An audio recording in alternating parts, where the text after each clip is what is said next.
All right. Here we are. Oh my gosh. Here we are. Ike, it's been I'm trying to think how long you've been wanting to come on this podcast for. November 20 something. Not that I'm like, You saying 20 It's like, yeah, we're finally throwing the guy a bone. Yeah. It's like Thanksgiving, maybe. November 17th, 9:42 p.m. It's fine. You saying 20 something made it sound way longer than just like, last year. Yeah. Well, because it was the day I hit you up was when I was coming up here in November, and that was the last time I was in Minneapolis. For the Yam House concert? I don't know if they played that weekend. I wasn't gonna be able to make it to their first Avs show, so I came up here like 2 weeks prior for some other event.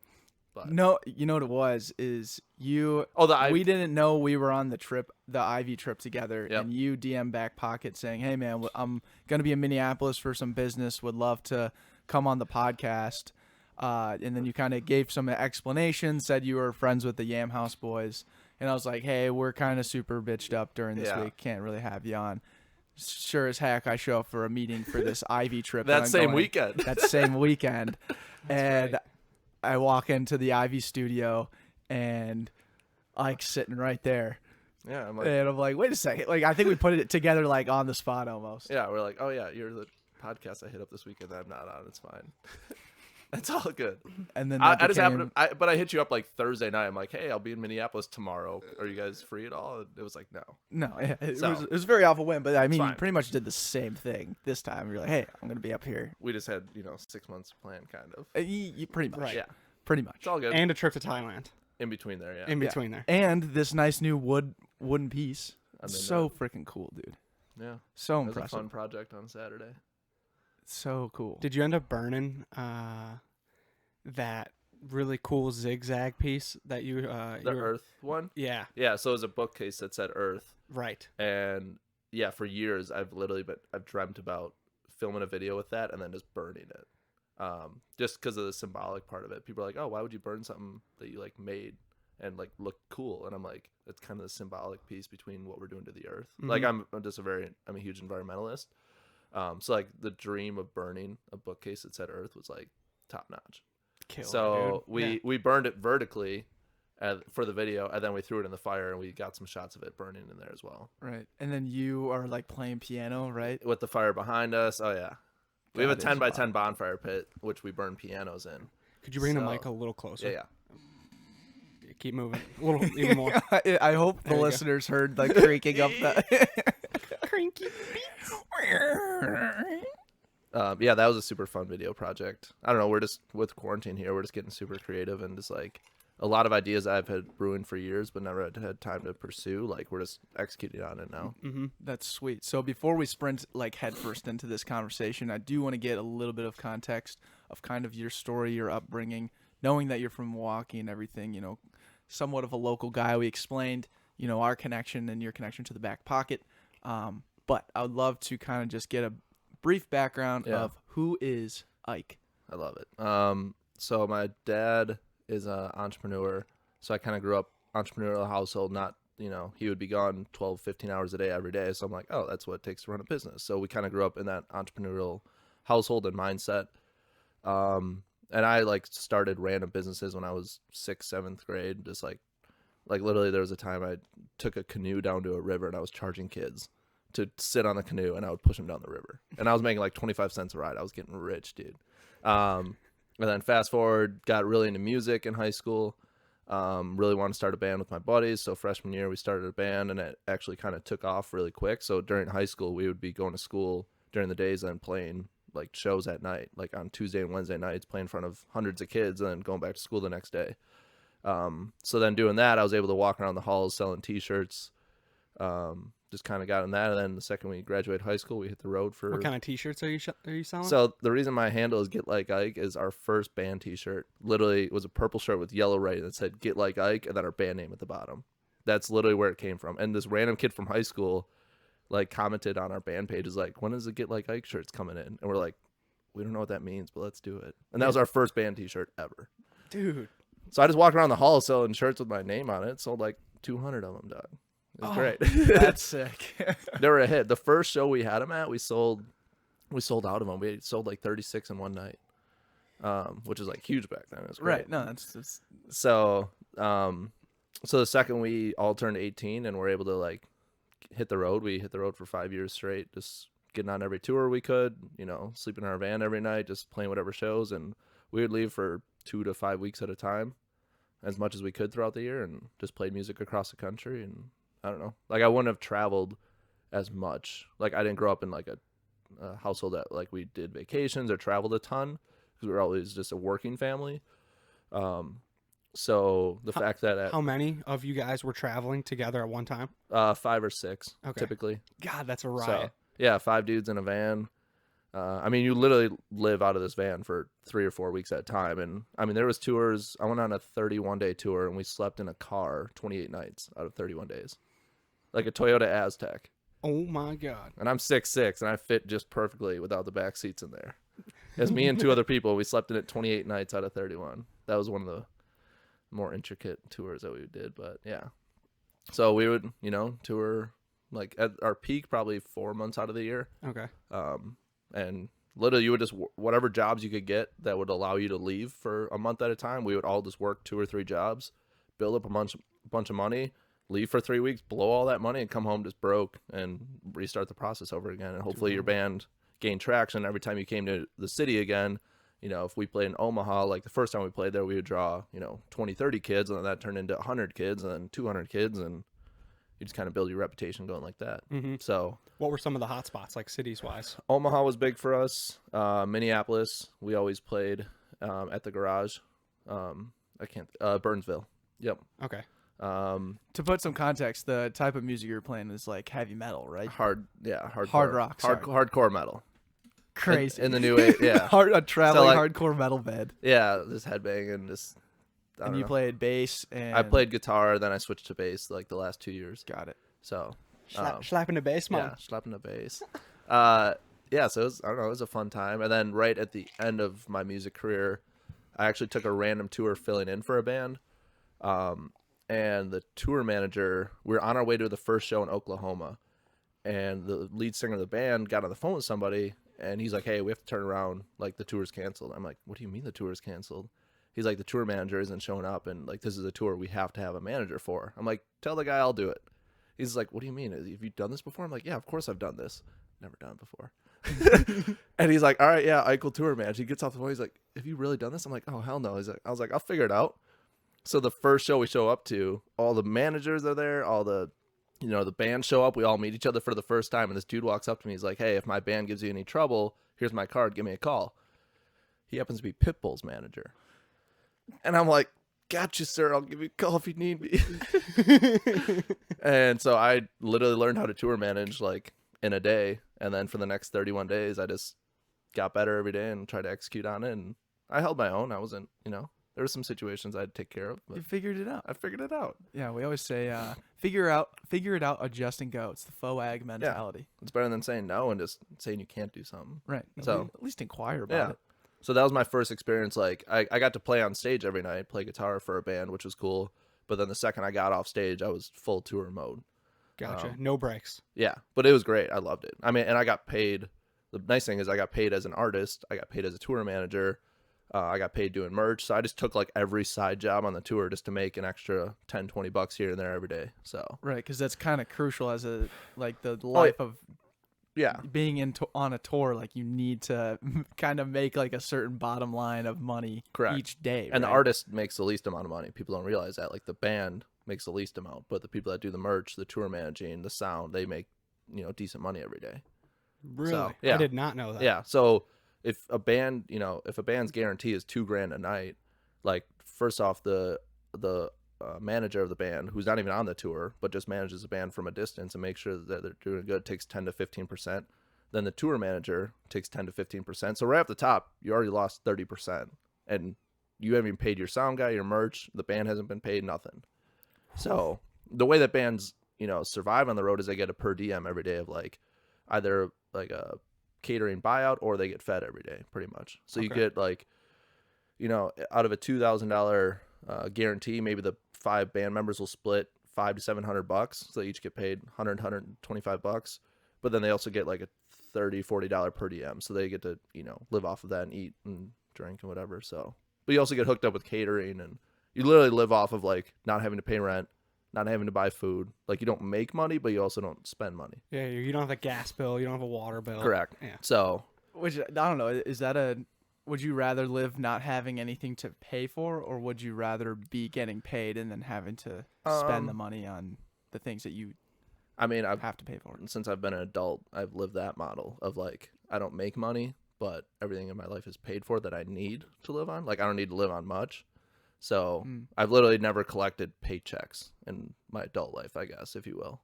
Well, yeah, okay. So Like even now, like running a business, I don't get paid every 2 weeks. I haven't collected a paycheck in 4 years, if that makes sense. I think, yeah. Well, where's the money coming in at all? Do you need to, or do you just expense everything through your business? Yeah, the few things I need to buy in life, I just expense it, and I make a little bit of side money doing woodworking and stuff. Like the Thailand trip, that's why I made like 10 or 11 mountain pieces to fund the Thailand trip. Because I was like, Wow. I don't have money in my bank account, but I want to go to Thailand. So I made 10 or 11 pieces. I was like, all right, if I sell these, then I can go on to Thailand. But obviously I committed.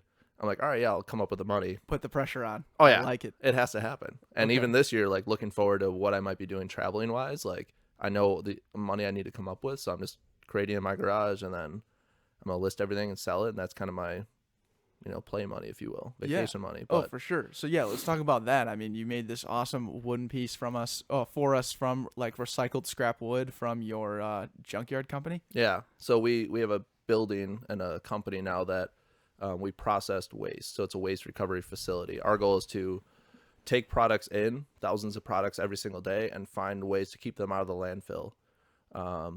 So we work with vendors that recycle stuff. We work with vendors that repurpose it or reuse it in its current state. A big thing that we do get in a ton is wood. And my goal is to make art out of it, but not use additional products to do that. So like I don't stain it. I don't paint it. I literally want to use raw wood and create art, challenge myself to create art using it in its raw state. And so the only thing I literally buy to make stuff is nails. That's it. Gotcha. Where do you come up with the waste? Are you just going to So- the dumps of corporate? No, so we get stuff dropped off at our facility. Okay. So we partner with companies that pick up waste. They drop it off at our facility, and then it's our job to process it properly. And like 4 or 5 years ago, when my brother and I were coming up with this concept of what we wanted to do long term, we created a 5-phase reutilization system. So it starts with like taking stuff to the landfill, recycling it, repurposing it, reusing it, and then reducing waste. So we look at every product that we get in, and it obviously starts at the bottom. It says, okay, this product is currently going to the landfill. Can we recycle it? Can we repurpose it? Can we reuse it? Can we reduce the amount of waste that we produce as a society? So, Dude, that's incredible. My younger brother is at Wisconsin Stevens Point right now, Yep. and his major is waste management. Yep. He's a junior, and he couldn't find an internship this summer because COVID, and no one's hiring. Yep. I'm gonna connect him with you. yeah. Fuck yeah. Yeah, literally, he can come kick it at our building and learn how we approach it. Ours is a very grassroots approach. Like the thing is, in the waste industry, and especially the way that we approach it, like we work with waste management, we work with a big scrapyard in Milwaukee, these big companies. But then you got to know the inner city guys. Like there's literally a dude called the Wash Machine Man who buys all of our washing machines. And like that's his name. He's been in Milwaukee for 30, 40 years. He's a one-man show. Yep. And he comes whenever we get 18 washing machines in our building. He comes, he picks out which one he wants to buy. He fixes them up. He has all the parts. Like if it's missing, 2 knobs here, needs a new motor, he buys it for $20, takes it back to his warehouse, fixes it up, pays somebody $20 to fix it, and then sells it for $150. And he's still undercutting the market. Yep. So like you have to have all these like you have these big connections of like these national companies, and then you have all these like little inner ones. The washing machine guy. The Wash Machine Man. That's literally on his business, on his building. That's what it says. Like people are like, oh, you just call him that? And it's like, no, that's his name. That's his His name. real name's Darren, but call him the Wash Machine Man. I didn't know his name was Darren for like 10 years. That's so gnarly. It's the little things. Every cog in the wheel is important. So like all of our clothing the clothing thing is very interesting to me. We put all of our clothing in these bins that weighs like 800 pounds. And before we even send it off to our recycler to take it to the next step, we have like 3 thrifters literally come and look through it and take what they want to repurpose it. So it's not even like that has 4 connections or 4 touch points, if you will, before we send our clothing off. So people that are looking for like vintage and retro clothing, like they hit us up. There's like, hey, do you have bins for me to look through? And they come, they can buy $20 worth of stuff for $200. Then we ship it off to the next guy, and then we get paid per pound to ship stuff off. Right. So in terms of like the mass coming in, Yep. and the mass going out, what percentage would you say Gets is- recovered. gets recovered? At our peak, we were recovering about 85%, 80 to 85% of the Okay. waste we were bringing in, which traditionally in the waste, like for junk removal companies, they recover about 60%, and then 40% goes to the landfill. So we were never at 100% sustainability, like landfill free, if you will. Mm-hmm. But we're working with new technology always to see kind of where the industry's at, what we can grow it to. So yeah, we've been at 80-85% of recovery. So, and like Still impressive. people like Yeah. the amount of poundage and yards that we bring in every day, like in our facility at our peak, we could bring in 110 cubic yards a day, 110 wash machines, if you will, of debris on a day. And then the next day it comes back right in. Like So you have to be incredibly efficient with what you do that the day. the with process stuff the you process get. has to be top notch, because the second somebody takes something off the truck and sets it somewhere, it has to be in the right spot, because then the vendors have to be able to come pick it up easily. We have to be able to move it around the warehouse easily. Like everything has to make sense. So it's like an Amazon warehouse of But junk. but the thing is like you don't know what's coming in Yeah, every right. single day. It's Christmas morning. Every single day I get a phone call or a photo or video. And there's like, hey, what do you want to do with this? And I'm like, put it here. I'll take care of it. And like we find unique stuff every single day that it's literally a one-off item that we'll never get again. Like a golden tea machine. Yeah, we literally have had that. We've had golden tea. I think we've had like 4 arcade machines in. Yep. What's like the worst or most? Actually, yeah. What's the most unique thing that you've ever gotten in your warehouse? So we didn't get to keep it, and I don't think I'll ever be able to top this story. Like I think I peaked. 3 months. Don't say that. 3 months dude. into our business, we peaked. Just clip that out. 3 months. we peaked. We'll never be this good. So we didn't get to keep it, but we were cleaning out this warehouse, and we were 3 months in. We didn't know what we were doing. We pretty much jumped feet first into this business, and like we were just like, we'll figure it out as we go. And we did. And we were doing like our largest clean out to date. It was like this 10,000 square foot warehouse, and we're getting rid of some stuff. We're moving some stuff. We're just kind of doing all this stuff for this client. And he told us at the beginning of the job, he's like, hey, I'm looking for this museum crate. If you find it, let me know. And we're like, all right, but we have like 8 employees at this time. Like to tell them everything we need to keep track of was a nightmare. So I didn't even know about it, that we were looking for this crate the whole time. And the dudes ran out of buckets to put paper in. So they found this box, i.e. the crate, and they were going to empty it out and put paper in it for us to move the product in and out. But they're just like, you know what, this box looks interesting. Like maybe I'll go tell like maybe the owner wants to keep this or something. Thank God they did.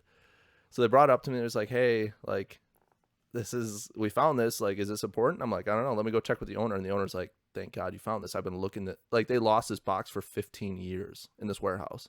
So What? we're like, what's in it? And he opens it up. He tells us a story.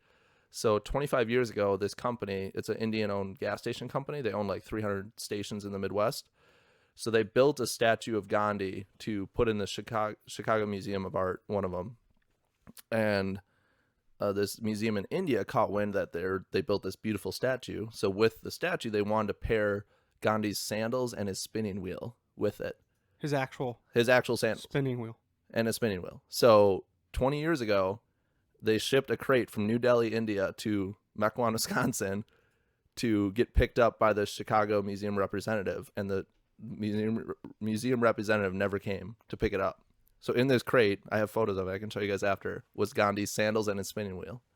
So we open it up and I'm like, that's Gandhi's sandals. Like, sure enough, dude. Dude, that is incredible. Yeah. And that was, like I said, 3 months into our business. I'm like, oh, we peaked. We peaked. All right. Yeah, you peaked. Yeah, no, that is confirmed. I can't. Yeah, it's like You can't top that. you can't find a greater world leader. And just like the thing is, the dude had no possessions. Like you think about Gandhi, like he didn't own anything. Like you find something from a celebrity or something, like they own a lot of stuff. You can find their signatures. You can find, like, we have a signed football by Brett Favre. We have signed posters by Hulk Hogan. We have all these cool things in our office that we get to keep, but like that's mass produced, if you will, compared to Gandhi's sandals. Right. So That's incredible, man. And it was a trip. That's so cool that he. there's a couple things that come to mind with all of this. The first thing is, like, your business is taking mass in, pushing mass out, and trying to conserve as much as we possibly can.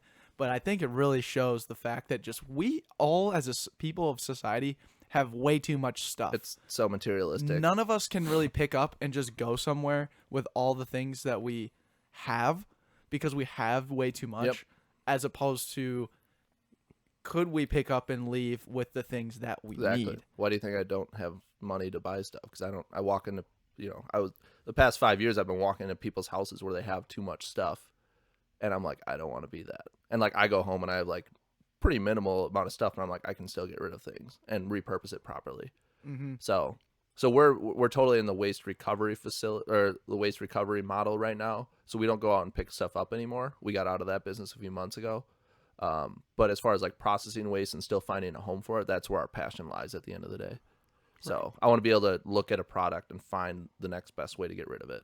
And like every day we meet new people, discover new processes for the ways that can be done properly. When did you start this journey after leaving the music world? So it's actually this week, 4 years ago. I told my band in April, I'm like, hey, I'm done after this next tour. I'm going to start a business with my brother, and I'm just done doing music. And like, Was the band kind of phasing out as well? Or? We had changed a lot of members over the years, and we were just about to release the best record I've ever been a part of. Like, it's like, I'm so impressed and proud of the record that we created. But there was a dynamic in the band that just wasn't working for me anymore. I was only one of 2 original people from the past 10 years. It was me and one other dude, and then there was new members. And between the business opportunity that I had coming, and then the way I was feeling towards the band, it just everything felt right for the first time. And I never saw myself leaving the music industry. I'm like, dude, this band is my everything. I'll always do this. And then for one reason or another, it just clicked one day. I'm like, I need to stop doing this. 4 years ago. Yeah, 4 years ago. So I told them I was leaving after the next tour. I did like a 13-day tour, and we played our last show in Minneapolis, downtown at Amsterdam Bar and Grill. And that night we went to a house party actually down the road until 2 a.m. I went to the airport at 3 a.m., caught a flight to Philadelphia, and by 10 a.m. I was sitting in meetings to start our business. So I literally had 12 hours between being on stage and being in meetings starting our first business. It was crazy. Closing the door. Oh, yeah. I was like, I'm not going to waste any time. I got to, one thing onto the next. So we started our business. Yeah. It's like straight out of a movie. Oh, yeah. That day was crazy. I was up for 40 hours, and then I fell asleep at a bar that night because I just couldn't stay awake. It was a trip.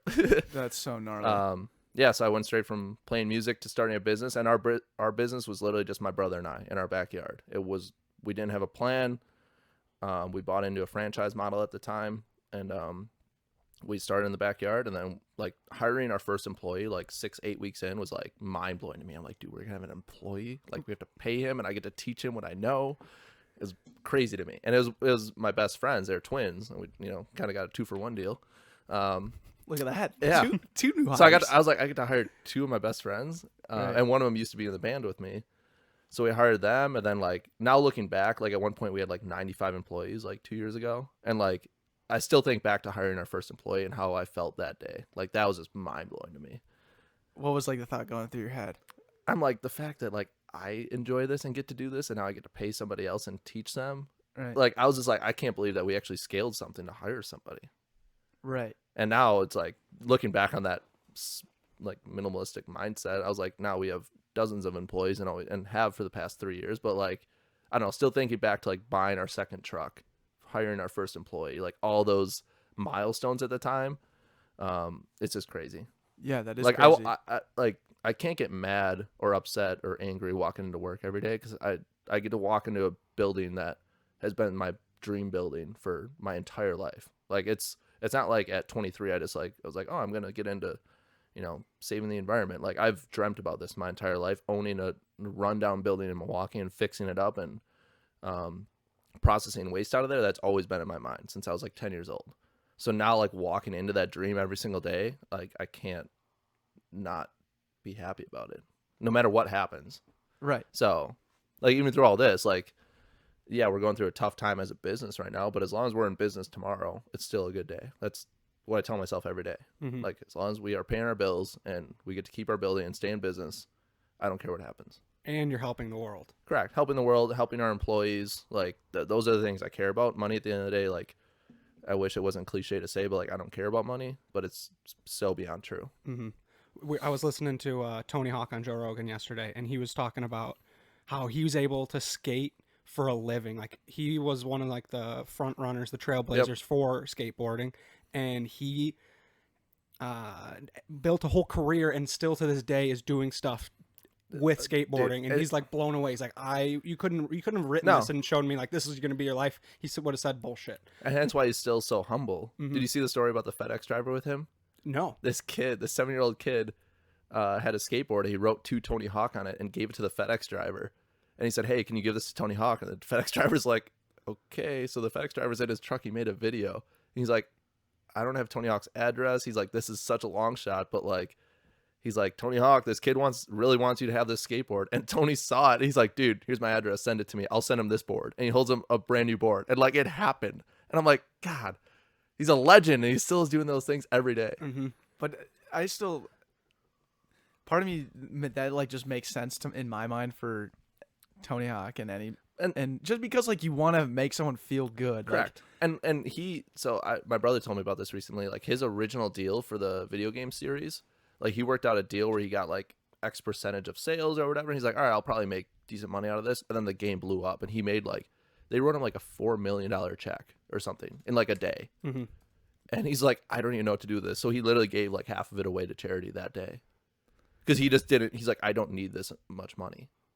Right. So, wow. And that was back in, I mean, the game started coming out in like 98, Right. 97. So Yeah. like, this is like early 2000s he wrote that check. Wow. And then the game series has just obviously blown up since then. Popped and off. and he's, I mean, and he's still sponsored by skateboarding. Like he has so many different revenues and stuff. It's just, he's such a humble guy. He is. Oh, he was describing how like skating kind of took a tumble in the early 90s, like 91 through 93 or 94, like 3 years of he like went from being at the top and then skate like this instead of skateboarding vert where like the ramps, it was like street. There's a lot of street skating. A lot of street stuff came in, and all of a sudden overnight the stuff that Tony Hawk was doing was no longer cool because or appreciated. they were inventing so many more tricks doing street skating, not vert. That's Right. why if you look at the first like 2 games, like besides Bob Burnquist and Tony Hawk, there's so many street skaters on those games. Yeah. Like people that invented pretty much every trick we know today. Right. So I'm gonna have to watch that podcast. Bucky Lassick. Bucky Lassick, baby. Andrew Reynolds. Yeah. Ooh. Tony Hawk, I think I came a little late to the pro skater rounds, but I think like Underground 1 and 2 for the PS2. Yep. Those were like People my favorite. As long as people are into 2 of the games, I don't care where you fall in line with it. Like as long as you're into it and appreciate it, I'm in. Yeah. I like 1 through 3 is like, oh, that's my jam. Right. It's so fun. Did Yeah. you ever play that game Skate? I did. I mean, I did a little bit. I played Skate 2 at my buddy's house quite a bit, but it Right. just Doesn't stick. I'm just not into modern video games. Like I'm a total like if I literally sit down and play video games, I'm playing Tony Hawk 1 through 3. I'm playing Aladdin for SNES. I'm playing Hook, like all those classic games. Like I don't own a modern system, and now that the Tony Hawk 1 and 2 reboot is coming out, I might have I might have to steal somebody's system or buy one for a month, play the games, and then I'm good. I think you would. Have you ever gotten like an Xbox 360 or an Xbox One as part of like a? We get them every day. Yeah, there you go. We get systems. Easy. We get systems in every single. Like we did like 3 weeks ago. A job came in, and it was like legit $1,400 worth of video games. That I just looked at the 2 boxes. I'm like, all right, there's some like I'm pretty in tune with the prices of video games and stuff. So I called up the dude. Like we have a guy that resells stuff on eBay, like kind of in house. Nice. And I called him up. I'm like, hey, you might want to come over here. So he came through. We hashed it out for about 20 minutes, and he bought the games. And he goes and like we make money on the front end. He goes and resells it and makes his money. So we're all good.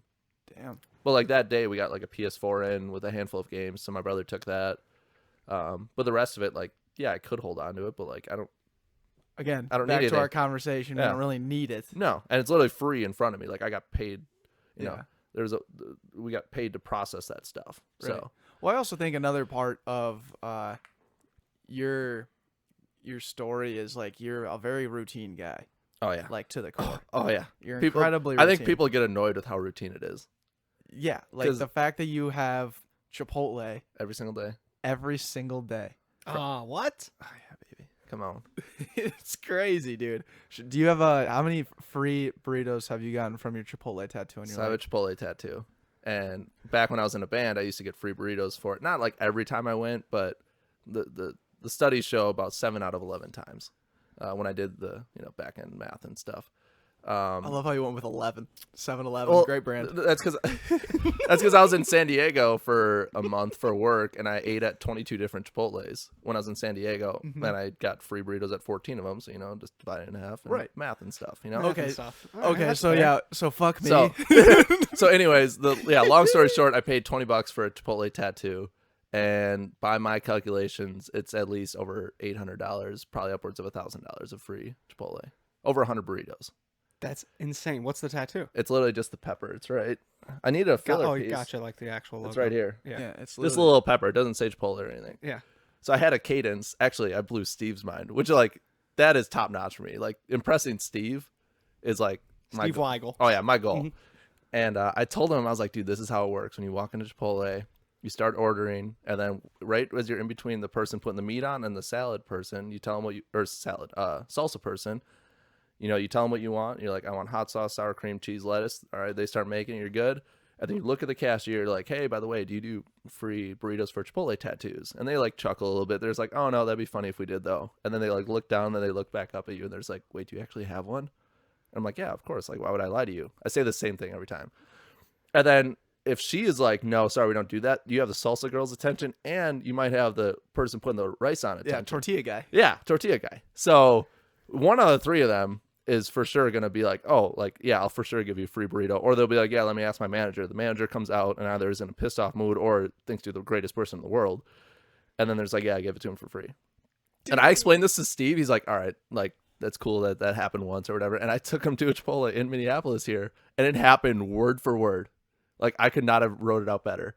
And he was just like dying, but like he couldn't even order his burrito. He's like, I can't believe what just happened. It's a winning formula. Oh yeah, every time.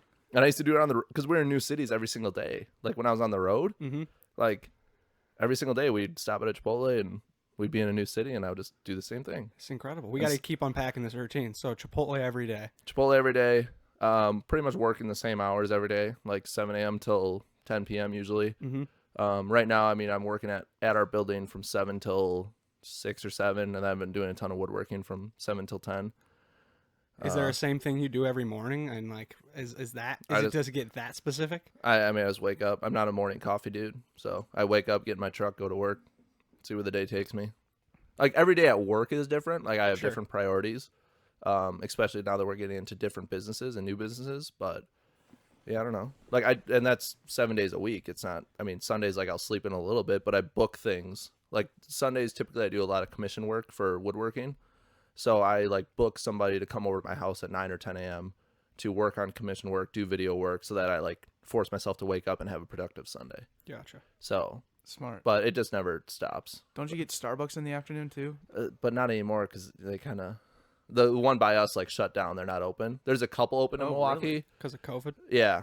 So there's a couple open in Milwaukee, but I'm not about to drive. And honestly, like it's a bad habit for me, both financially and just environmentally. Like it's not a good move every day. So I've been saving, $3.29 every single day. And that's where we come in.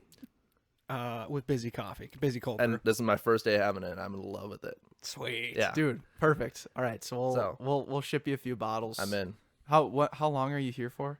Are you till Monday. Monday? Okay. I'll be back at some point. Don't Okay. worry. Yeah. Mhm. Just see if we can send It's you the greatest city in the world. I got to come back. Minneapolis. Minneapolis. Oh, Greatest city in the world. People ask me every day, like, if you didn't have things going on in Milwaukee, would you move up here? And yeah, in a heartbeat. Interesting. Oh, yeah. Fuck yeah. Mainly because of the people. Like, I've been to, like, cities that are obviously, like, top-notch. Like, I lived in San Antonio for a month. I lived in Denver for a month. San Diego for a couple months.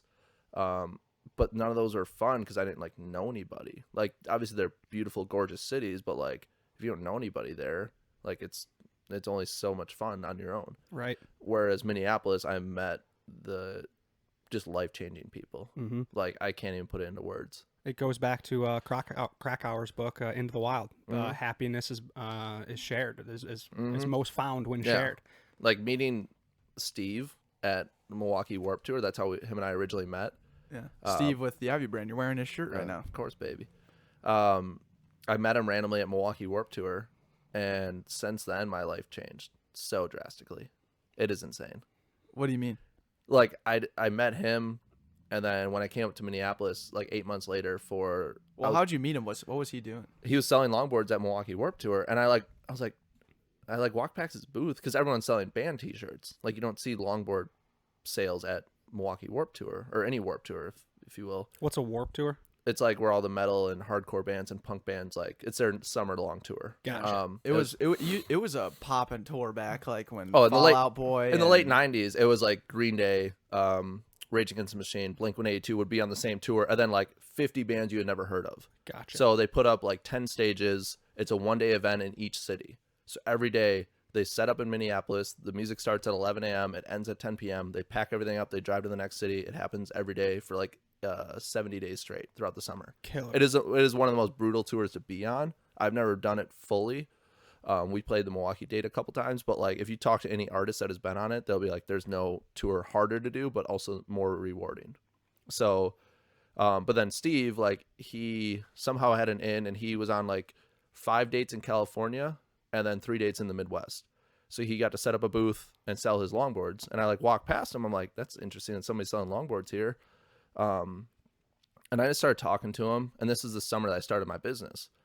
And he's like, yeah, I just started this longboard company last year, and I'm just, kind of running it, seeing where it takes me. I'm like, oh, that's cool. Like, good luck, brother. And then I like walked away. I'm like, wait, like I've been interacting with 50, 60-year-old business people like the past 3 months in business. I'm like, I don't meet 20 or 30-year-old people that own their own business. So I'm like, I'll go back and talk to this dude and like pick his brain a little bit. So I'm like, hey, like, I don't want to buy a board off of you, but like, can I just sit and talk to you for a while? Like sit in your booth? And he's like, yeah, of course. Like knowing Steve now, like that's a no brainer. And Amanda Johnson and Eric Bear were in the booth too. They were with him. Amanda Johnson. So she was like, she kicks it with Yam House and has done some of their music videos and stuff. Okay. She works for Harvest Film Company. Oh, with JJ. With JJ. Yep. And then Eric lives with Steve. Okay. So he's like one of his best friends. Sweet. So I met all three of them. I sat in their booth for 3 hours that day and talked to them. And I'm like, these people are incredible. And then at the end of it, I felt so bad, just like extracting so much value that I bought a board. I'm like, I feel like I need to buy a board. And Steve's like, no, dude, don't. I'm like, no, here's $200. And he gave me a board. And then of course, Steve like sent me like the next day, he's like, hey, give me your address. And then he sent me like a ton of Ivy gear because I bought a board off of him. So like right then I was like, all right, this is beautiful. I love this guy. All right. I had a job cleaning out a building downtown Minneapolis like a month later, and I had 4 nights to clean it out, and it was brutal. We were working like 17-hour days, and I hit up Steve right before we were coming up there. I'm like, hey, you want to make like $15 an hour cash? Like I need somebody to push carts down an elevator. He's like, all right, cool. So that's like Steve and I's one of our first interaction was him working for me. I'm like, hey, here's a cart full of stuff, push it to that truck. And he did it for 10 hours straight. But he needed money. Like that's just what you got to do. You got to hustle. Mm-hmm. Right. Because he tells a story about when he was living in Northeast, and he, for the longest time, I think when we were interviewing him, he was still living out of his studio. Yeah. And he had a gym membership to take showers, and you can bare bones it more than you think. There's always ways to, take a step back in life and spend less money and live with less. Always. So, he was like super happy to work for whatever, $15-20 an hour we paid him. Mm-hmm. And then I was up here for 6 weeks for work, and I was like, hey, like, do you want to get coffee sometime? Like, I'd love to actually like, know you more and become friends with you. He's like, oh, I have an Ivy launch this Friday. Why don't you come and kick it? I'm like, all right. I walk in the room and there's like 200 people there, and I only know Steve. Thankfully, Amanda and Eric were there. Yam House played that night, and I was just out of the music industry, so I was just like, who are you guys? Like, I went up to Lawrence and I'm like, who are you? Like, he's like, oh, we're just a local band. I'm like, no, you're not just a local band. You guys are incredible. Like, I've seen a lot of bands play. Nothing like that ever. So I met them that night. I met Zach Windall that night. Just like everyone I talk to now, I met that night. And then that's what prompted going on the sailing trip, going to like everything. Life-changing. It's crazy. That's like, and I love that Steve is such a he has like a great personality first and foremost, and he's just a really loving and caring guy. But what he's been able to do with building not only a brand but a community. Oh yeah, the community is exactly what you're experiencing, right? Exactly. And ever since I left music, I've never had like the beauty of music is like you go on tour and you get to go to these cities and meet this, like you get to hang out with your friends and meet some people, but then you don't see them for 4 or 6 months at a crack. Like until you visit that city again and play a show, you won't see those people. So like having friends in Minneapolis is honestly kind of the same thing. Like I make it a point to come up here every 3 to 6 months and see my people and like hang out, and like it's kind of the same ideology. But yeah, the community part of it that's endless, because I haven't had that even like during music. Like yeah, I had friends, but that was just kind of by proxy. Like I was just around those people all the time. But Sure. this community people is so just inspiring and just like different in the best way. Right. So Well, and that's why like it was really cool to like see that in full, like on this Thailand trip, and just seeing all these different people yeah.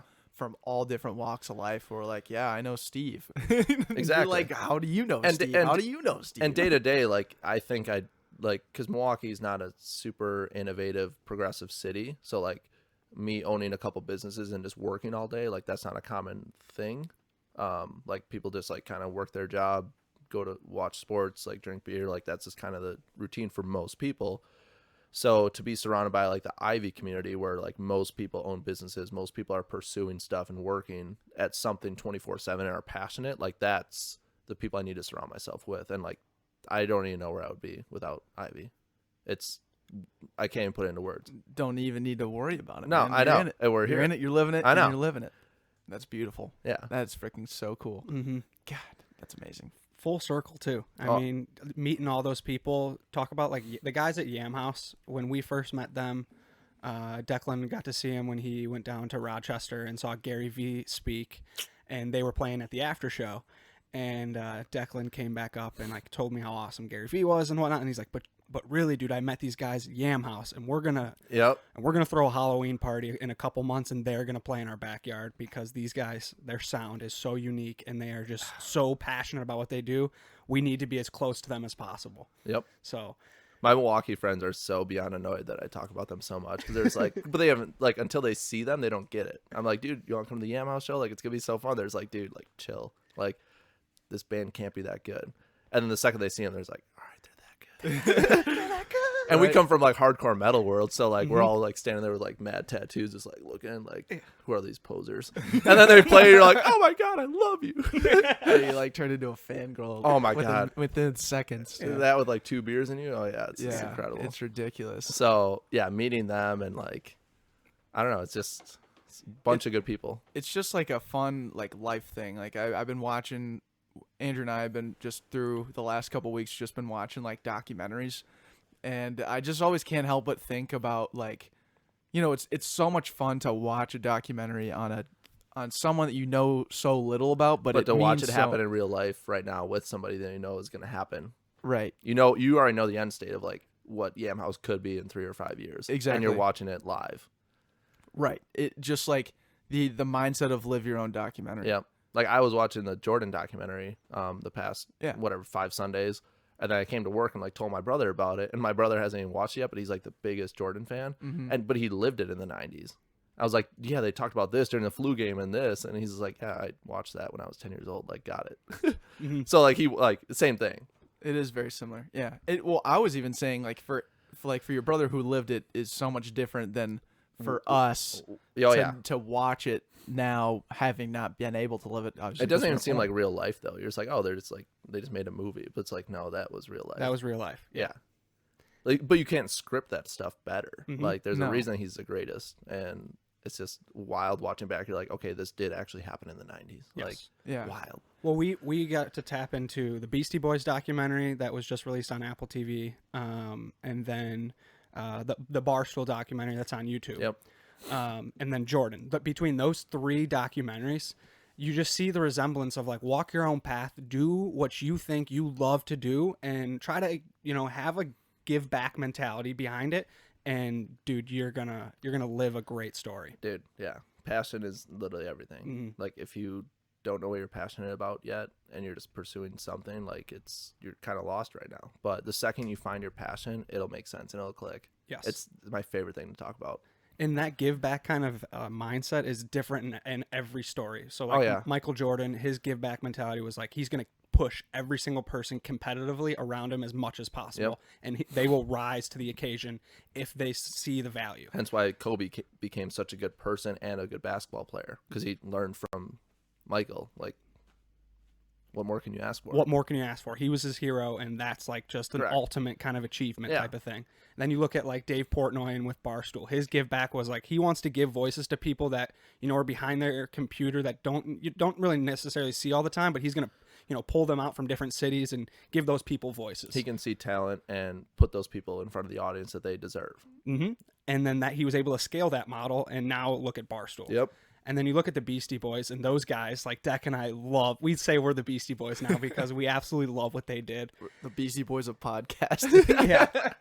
I mean, in the 80s and 90s, they were like the voice of this creative energy that was just so unique. Mm-hmm. And Well, they stuck out like a sore thumb because like 80s rap wasn't really anything, and for 2 or 3 white guys to get into the rap scene in the late 80s Yep. and have incredible success. Rick Rubin was their first producer of their License to Ill album.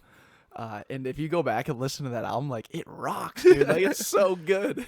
I gotta watch that documentary. It's now. so, dude. It's a really cool format on how they do it. So the Beastie Boys went on it, like it's 2 of the guys. One of the guys passed away from cancer in 2012. Got Adam it. Yauk, or yeah, Andrew Yao. No, Adam. It's Adam Yauk. Okay. MCA.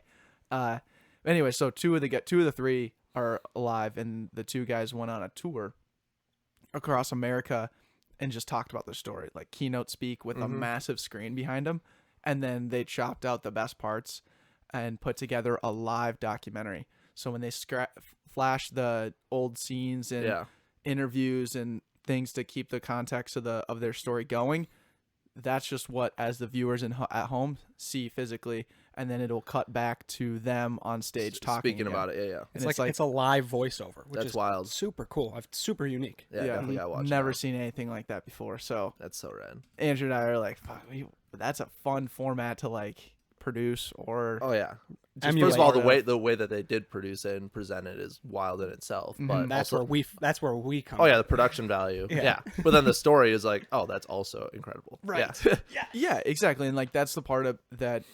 I know you had said a little bit earlier, like, oh, if you don't have your passion, like, find it, right? But I think there's also that's just like the finding and the tasting part is also part of the journey. Oh, You it look definitely at is. all of these stories, again, back to the Beastie Boys or any of these people, you can tell that there was like they just were like, yeah, I kind of like this, so I went into it, and then you throw yourself into it, you find You find similarities and you find things to execute on. Yeah. and then that just helps you build for the next thing you throw yourself at, Like- and the next thing, and the next thing, and then ultimately you find and you look up and you're like, I'm the Beastie Boys, you know, something like that. Like I thought playing music on stage was my passion. I thought that was my everything. And then I tour managed for that one tour, and I'm like, dude, this is what I should have been doing the past 10 years.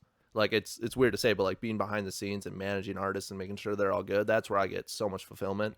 Because I'm not a great musician or a guitar player. Like I'm just not. It doesn't come naturally to me.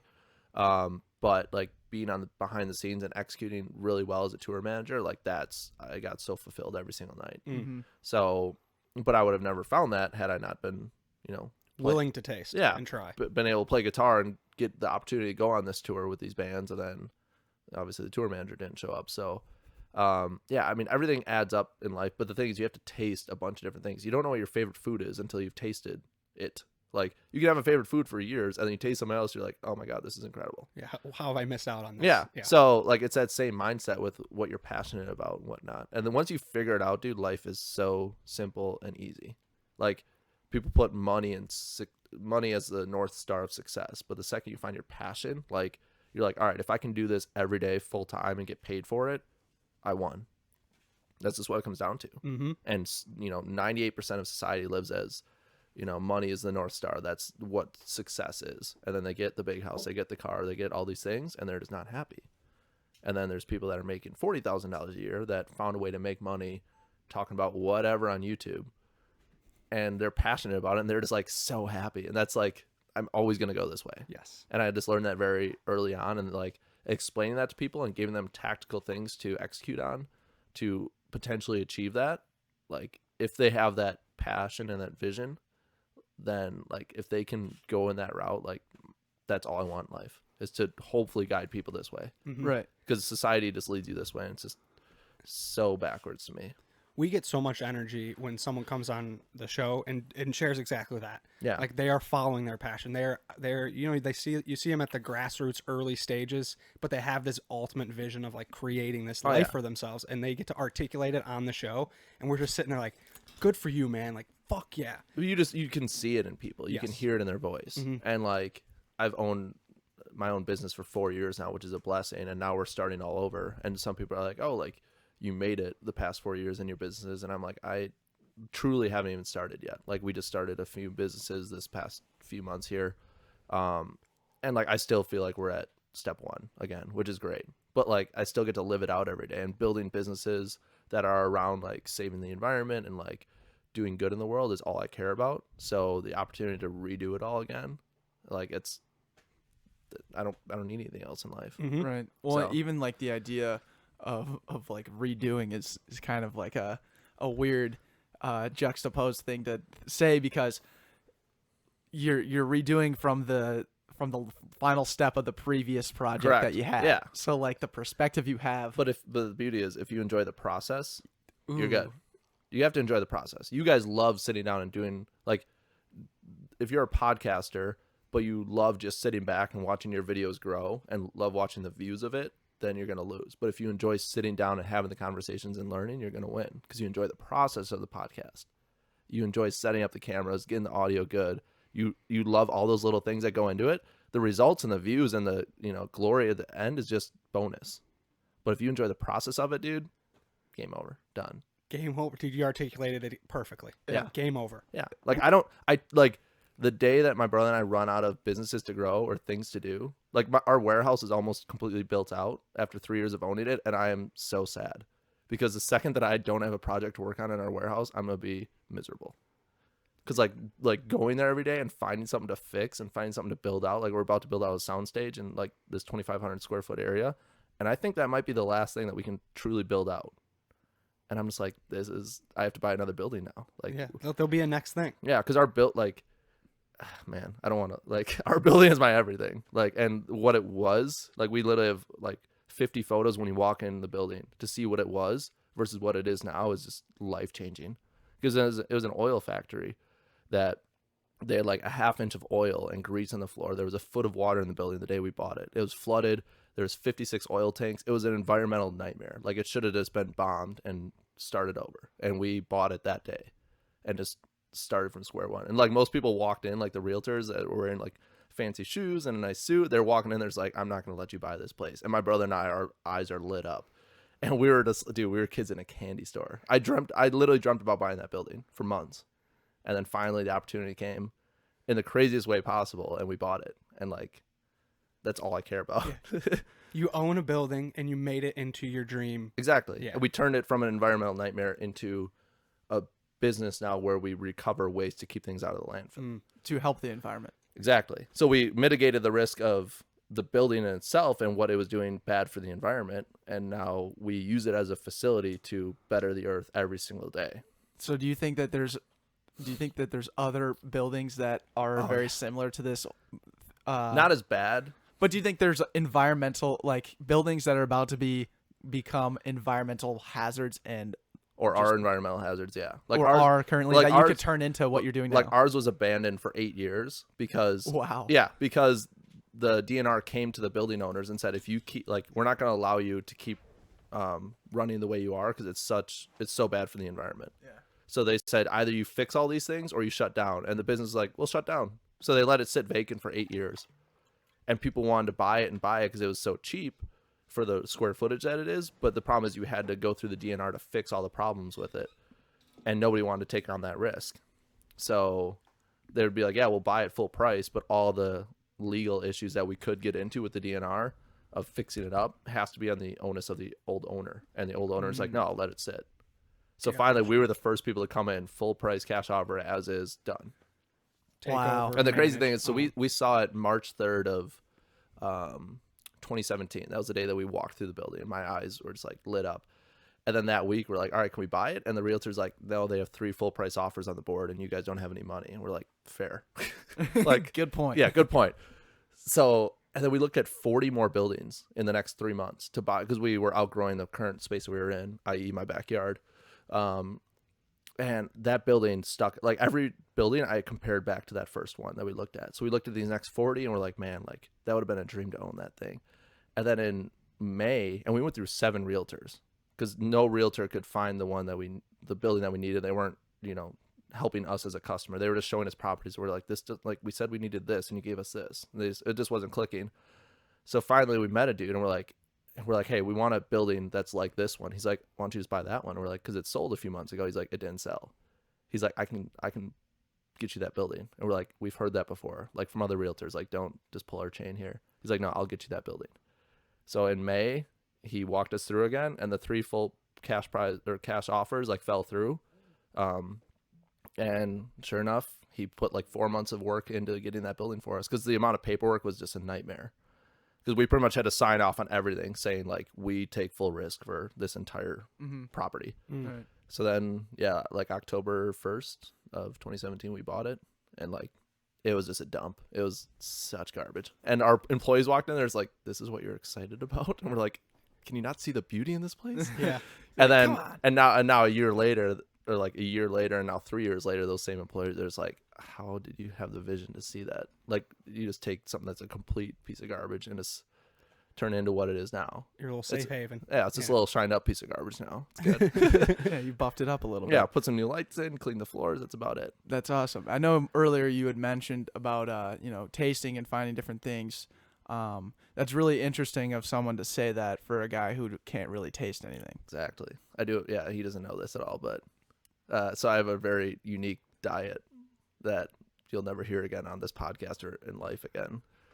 So you know how people are like lactose and gluten intolerant and stuff? Yeah, that's me. Okay, which one? Both. Okay. Sensitive on both ends. Yeah, sensitive stomach. Got it. So I'm fructose intolerant. Gotcha. So how there's like high fructose corn syrup, yep, all that crap. and like yeah. natural sugar. Mhm. The reason I say I'm allergic to sugar is because when people think of sugar, they think of sweet stuff and like sugary, that savory taste. That's what I'm allergic to. So no fruits, pretty much no vegetables, minus like green ones, because they don't have the natural sugars in them. And then no sweets. Damn. So it's something you'll never hear again or see again in your life. Yeah, but to clarify, it's not that your body. So this is the best part of it. Like Yeah. so you said you have like a lactose sensitivity, but you want to eat ice cream, but you know you're going to feel like shit later, right? Yep. So mine is like I can't eat ice cream as well because it has obviously the sugary flavor to it.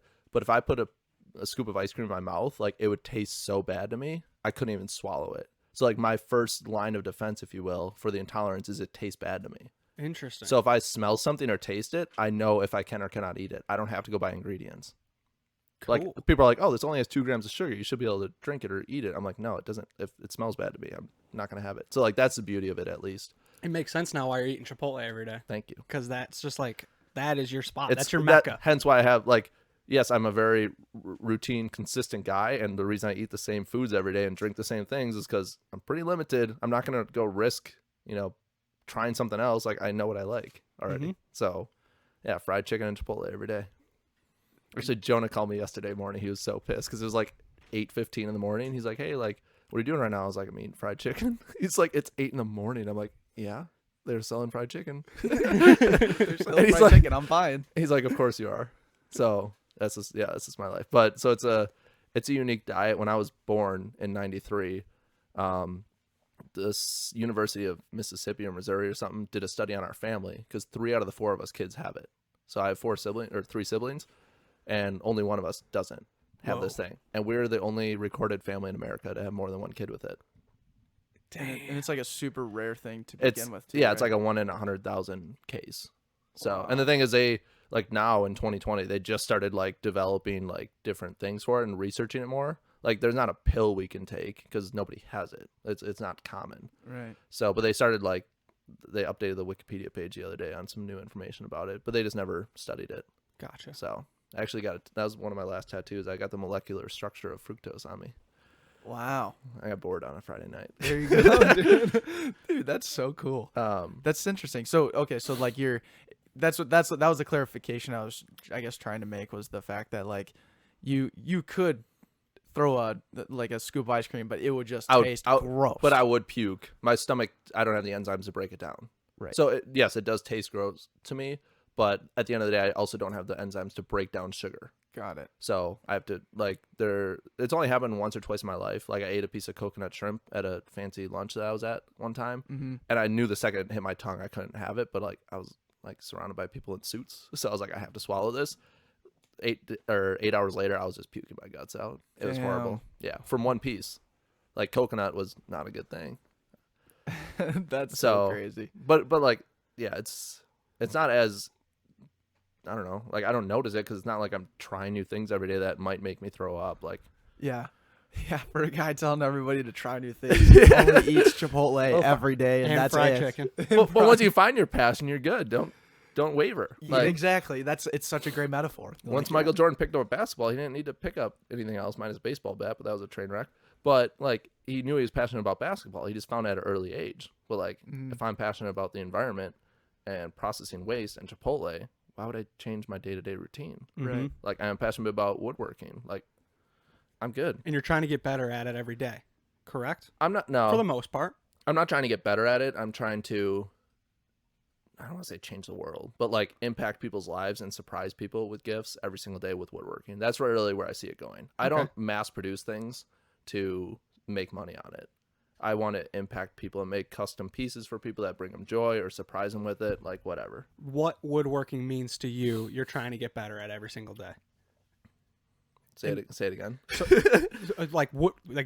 The actual idea of woodwork and what you can bring to Correct. others. How I can change people's lives Yeah. and hopefully bring them a glimpse of joy or happiness. Like, that's what I give a shit about. Woodworking is my avenue to do that. Gotcha. And I enjoy, like, I just enjoy woodworking. I just enjoy it as a passion of mine. But like, I want to do it to make difference in people's lives. Like the other thing, like the other night with Charlie, when I met Charlie Jabley, like making that piece for him in like 3 hours that night and then presenting it to him, the look on his face, I don't need to make money off of that piece. Like, that is worth it so much to me. Yeah. Wait. So the Charlie guy. Can you give some context? Because I know he was the producer for 2 Chainz. He was 2 Chainz manager when he was like 18 years old. This kid, his name was CEO Charlie. Yes. Okay. Yeah. So that was his previous name, if you will. He walked around high school with a suit on, owned businesses, sold vacuum cleaners. At like 18 or 19, he started recording 2 Chainz with a camera and became his manager. Won Grammys, won Emmys, all these awards. But he was obese. He was like 350 pounds. And so by the time he was like 23, he was just overweight. But he was super successful, but he was overweight and his health was just not in good shape. And then he was diagnosed with a brain tumor at like 23, 24. Jeez. And he's like, I need to stop everything I'm doing in life. Like, I need to stop, being a businessman. I need to change my life around. So he took a year off of social media, disappeared for a year. He became vegan. He lost like 150 pounds. And then he said, I'm going to become a Nike athlete. I'm going to run an Ironman. And people are like, no, you're not going to do that. And he did it. He's in a commercial with Serena Williams, Kobe Bryant, all these things. He's in a Nike commercial. He ran an Ironman in Australia, which is like, that's not an easy task for any human being, let alone somebody who was 350 pounds. And then, and the thing is, he like made enough money to, like, he pretty much retired, whatever, at 24. So he's like pursuing life in a whole different way now, not focusing on money, but just focusing on making his life better. And then also helping people pursue their passions and their dreams. So he biked across America last summer and along the way made people's dreams happen. So he like showed up to this random school in Arizona and said that he's filming something about the school strike with all these teachers. So he's like, hey, teacher, I'm going to film you teaching your class. But what he actually did is he found out that teacher had cancer and was short on her bills and was in debt. So he paid off her entire mortgage of her house and bought her a car. Holy. So he's traveling around the world or around the U.S. finding out about people's dreams and then without them even knowing who he is, like making them happen. Like this weekend, actually starting today in Chicago, there's this girl who's paralyzed and she wanted to become like a musician or a singer-songwriter. So he's flying in all these celebrities to meet up with this girl. They're going to make a dance and make a song and make it go viral. So he literally wrapped a tour bus and says the Dream Machine Tour. And he drives around the country and makes people's dreams come true. And literally just, that's what he does. That's his dream. That's And his and shtick. nobody know, like, not that nobody knows who he is, but he's not like a huge celebrity. Right. Like he has whatever 150. But what you're articulating, like he should be a huge celebrity. Correct. He should Yeah. be talked about every day. Like he's like, but he doesn't want. That's not his goal. That's no, not what he's his after. goal is to make people's dreams happen. Right. And while he's doing all that, he wants to be in the NBA All-Star Celebrity Game, and he wants to be the MVP of that game. So he's working on his basketball career, and he's like not a That's good, such a funny goal. like yeah, like he's not a good basketball player, but he's working on it every day. On the back of the Dream Machine, he met somebody 4 days ago that custom builds things on RVs for people. So like he met him, he's like, hey, you're trying to become a basketball player, but you don't have a basketball hoop on your RV. He's like, I'm gonna build you one that comes out on the Dream Machine. So he's literally getting it installed in like 2 weeks. Yeah. So The other night, that's Charlie. so yeah, How nuts is that? So the other night, and like I've followed him for years because his story is just incredible. Like they're gonna make, like he has his own like videographer and he's made his own content, but they're gonna make documentaries about this dude for sure. And the other day I saw he's in Chicago, and I'm like, dude, he said he's coming to Milwaukee. I just don't know when, because obviously he's not gonna announce where he's gonna be. So the other night I made him a piece that said Dream, and I'm like, I'm gonna find a way to find him tomorrow, one way or another. He's gonna be in Milwaukee before I go to Minneapolis, and I'm gonna find him. So then that day I messaged him and I messaged this dude that he was with. I knew he was with on his bus, and I'm like, hey, I made something for you. I want to give it to you tonight while you're in Milwaukee. And he's posted some photos and videos that he was on a lake, like on a boat. I'm like, dude, those lakes look really familiar. And obviously, like, all lakes look the same. But this one had, like, he's on water and there's trees around it. Got it. Lake. But there was islands on this one. And I was like, he can't be in Chicago anymore. Like, this looks like southern Wisconsin. And there's only a handful of lakes I know that have islands this big on them. So I was like, I bet you he's in Delafield on those lakes, dude. I drove over the bridge looking at the lakes at like 6:30 the other night. And then at 8 p.m., I got messages on Instagram saying like, hey, like, yeah, we'd love to meet up. We're at this hotel in Delafield. I'm like, you were on the lake. I knew it. So I texted him. I'm like, I'll be there in 30 minutes. So I raced home, grabbed the piece, and I raced out there, and he was just standing there in the parking lot. Cool. And I gave him the piece. He made a video of it because his mind was just blown. He's just, and like, dude, it was just the best interaction. It was so good. And then then yesterday I got a text from a friend. There's like, dude, my mom saw this giant bus rolling around downtown Delafield. That was this giant colors and it said Charlie Rocket's Dream Machine. And my mom was so excited to tell me about this person and show me this person. She's like, I already know who he was because of you.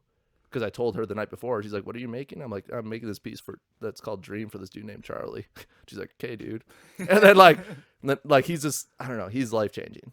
Like him and Gary Vee are like just up there for me. Like I don't need to find anybody else or listen to anybody else really. Like I'll listen to like you haven't found anybody else that you. but I don't need anything else. Routine, baby. Mm-hmm. I can listen like Gary Vee doesn't work for some people because he has a certain way he says words and like his content is redundant because he says the same things, but they always resonate with me. Mm-hmm. And I'll listen to other people for a couple weeks, couple hours, but I get bored of it. Mm-hmm. So Gary Vee has I've just never gotten bored of his content. I He love just puts that. things into such perspective for me, and like it just makes sense. It clicks. Right. So I love that. Yeah, no, that's, dude, that it's so cool how like Charlie's story is a great example of why giving oh yeah, wins. that's why I don't want to build a business to make money. Like I'm building businesses right now. It's not to make money at the end of the day. It's to have impact. It's to hire people that need to get hired because we hire from a pool of people that need a support system and help more than they need money, like veterans and felons. Like that's who we hire from. They're two groups of people from society that have done worse things in worse places for less reasons. Like if you think about it, veterans and felons are actually very similar as far as their backgrounds. They both need support groups and a place consistently to come to every day, not to make money, but just to have people around them to support them. And that's why we hire from that pool. So to hire more people like that need a place to go to make an impact on the environment, to hopefully inspire people to pursue their passions. Like those are all the reasons why I'm in business. It is not money at the end of the day. That's a byproduct, but that's not the reason why I do it. Right. So Do you think that as you continue to grow and find new opportunities, that you will be able to hold on to that impact or Oh, yeah. have that similar kind of feeling because The second I lose that feeling, I'll go do something else. okay. Yep. Yeah. I guess it's And pretty ins and outs. my brother and I are very conscious of that. Like the Mhm. second we're annoyed with like coming to work or we feel like something's redundant, we like start a new business or pursue something else. Right. Like, Because, as I'm sure some people are thinking this, and I've brought this up to you before of just like, oh, why don't you just take the next old oil building that no one wants in Colorado and then go do it there and scale it there and then go to Philadelphia, go to here, go to there. Yeah. Which you already did that to a certain degree at some point, right? yeah, we were in an adventure where we started up 11 businesses across the country in different cities. And that didn't interest me as much because I'm from Milwaukee. Like rehabbing a building in Milwaukee with people that I know and interact with and grew up with, like that's the difference. Mm-hmm. Like it's your hometown, you love it. Like yes, I could physically clean out a building in Minneapolis and make it different and make it sustainable, but like I'm not as passionate about it because it's not my hometown. So I'm gonna find different ways to make an impact, but not what I've already done. Like I've already rehabbed a building, but like eventually, like I want to do something like Charlie's doing, like drive around the country and surprise people that they have no idea who you are, and you buy them a car. Like that's the ultimate dream. Right. So So nuts. like I'll find ways to make an impact, but not like the traditional way that I've been doing it, I guess.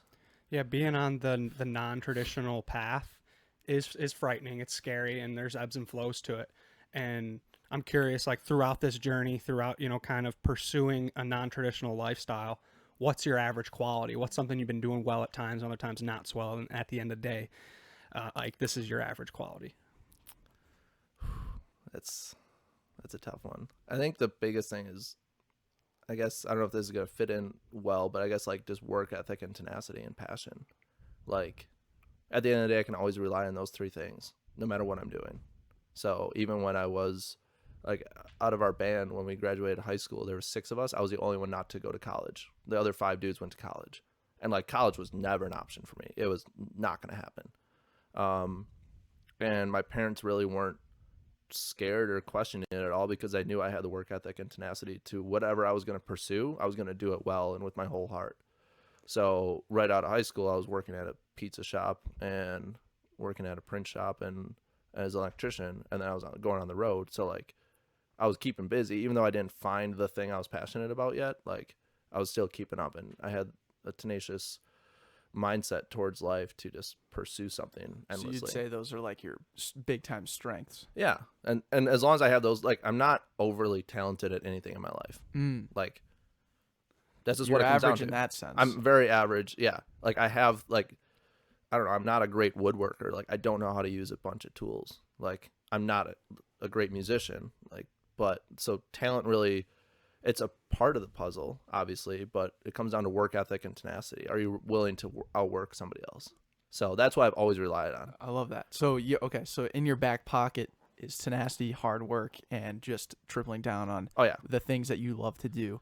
But your average quality is the Talent. things that you physically do talent. Yep. from that standpoint. But that's I feel like that's part of the fuel that keeps you going as well. Oh yeah, like yeah, I'm never gonna be a great woodworker. I'm never gonna be a great musician.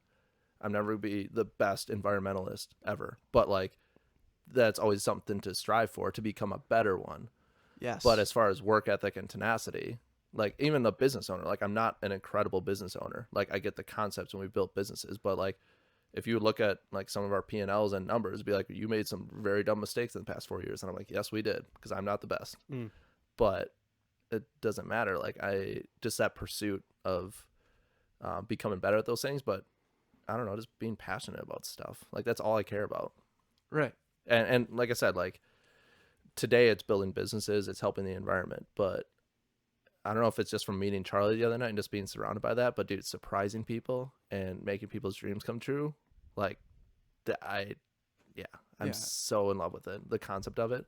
It's amazing. It's something that you can only provide. It Correct. makes you it's not that it gives you this power complex of like, oh, I'm this almighty guy who can give you a car or can give you this thing. It's like No, you just gave him That's- the opportunity to like accomplish a dream or something. That's what I live off of. So, and even Charlie the other night, he's like, dude, you got to write your dream on the dream machine. Like everyone's been doing it. And I just like looked at him. I'm like, like most people would have a dream come to mind. Like I didn't have anything. I was like, I'm good. Like I don't need anything I'm else. living the dream. I was like, I hate being a white person saying I'm living the dream, but like, because it's the most, right? it's the most common thing. Like, oh, So true. How you doing today? I'm living the dream. I say that every day. I literally sure say you do. anybody and so I got this actually from my boss.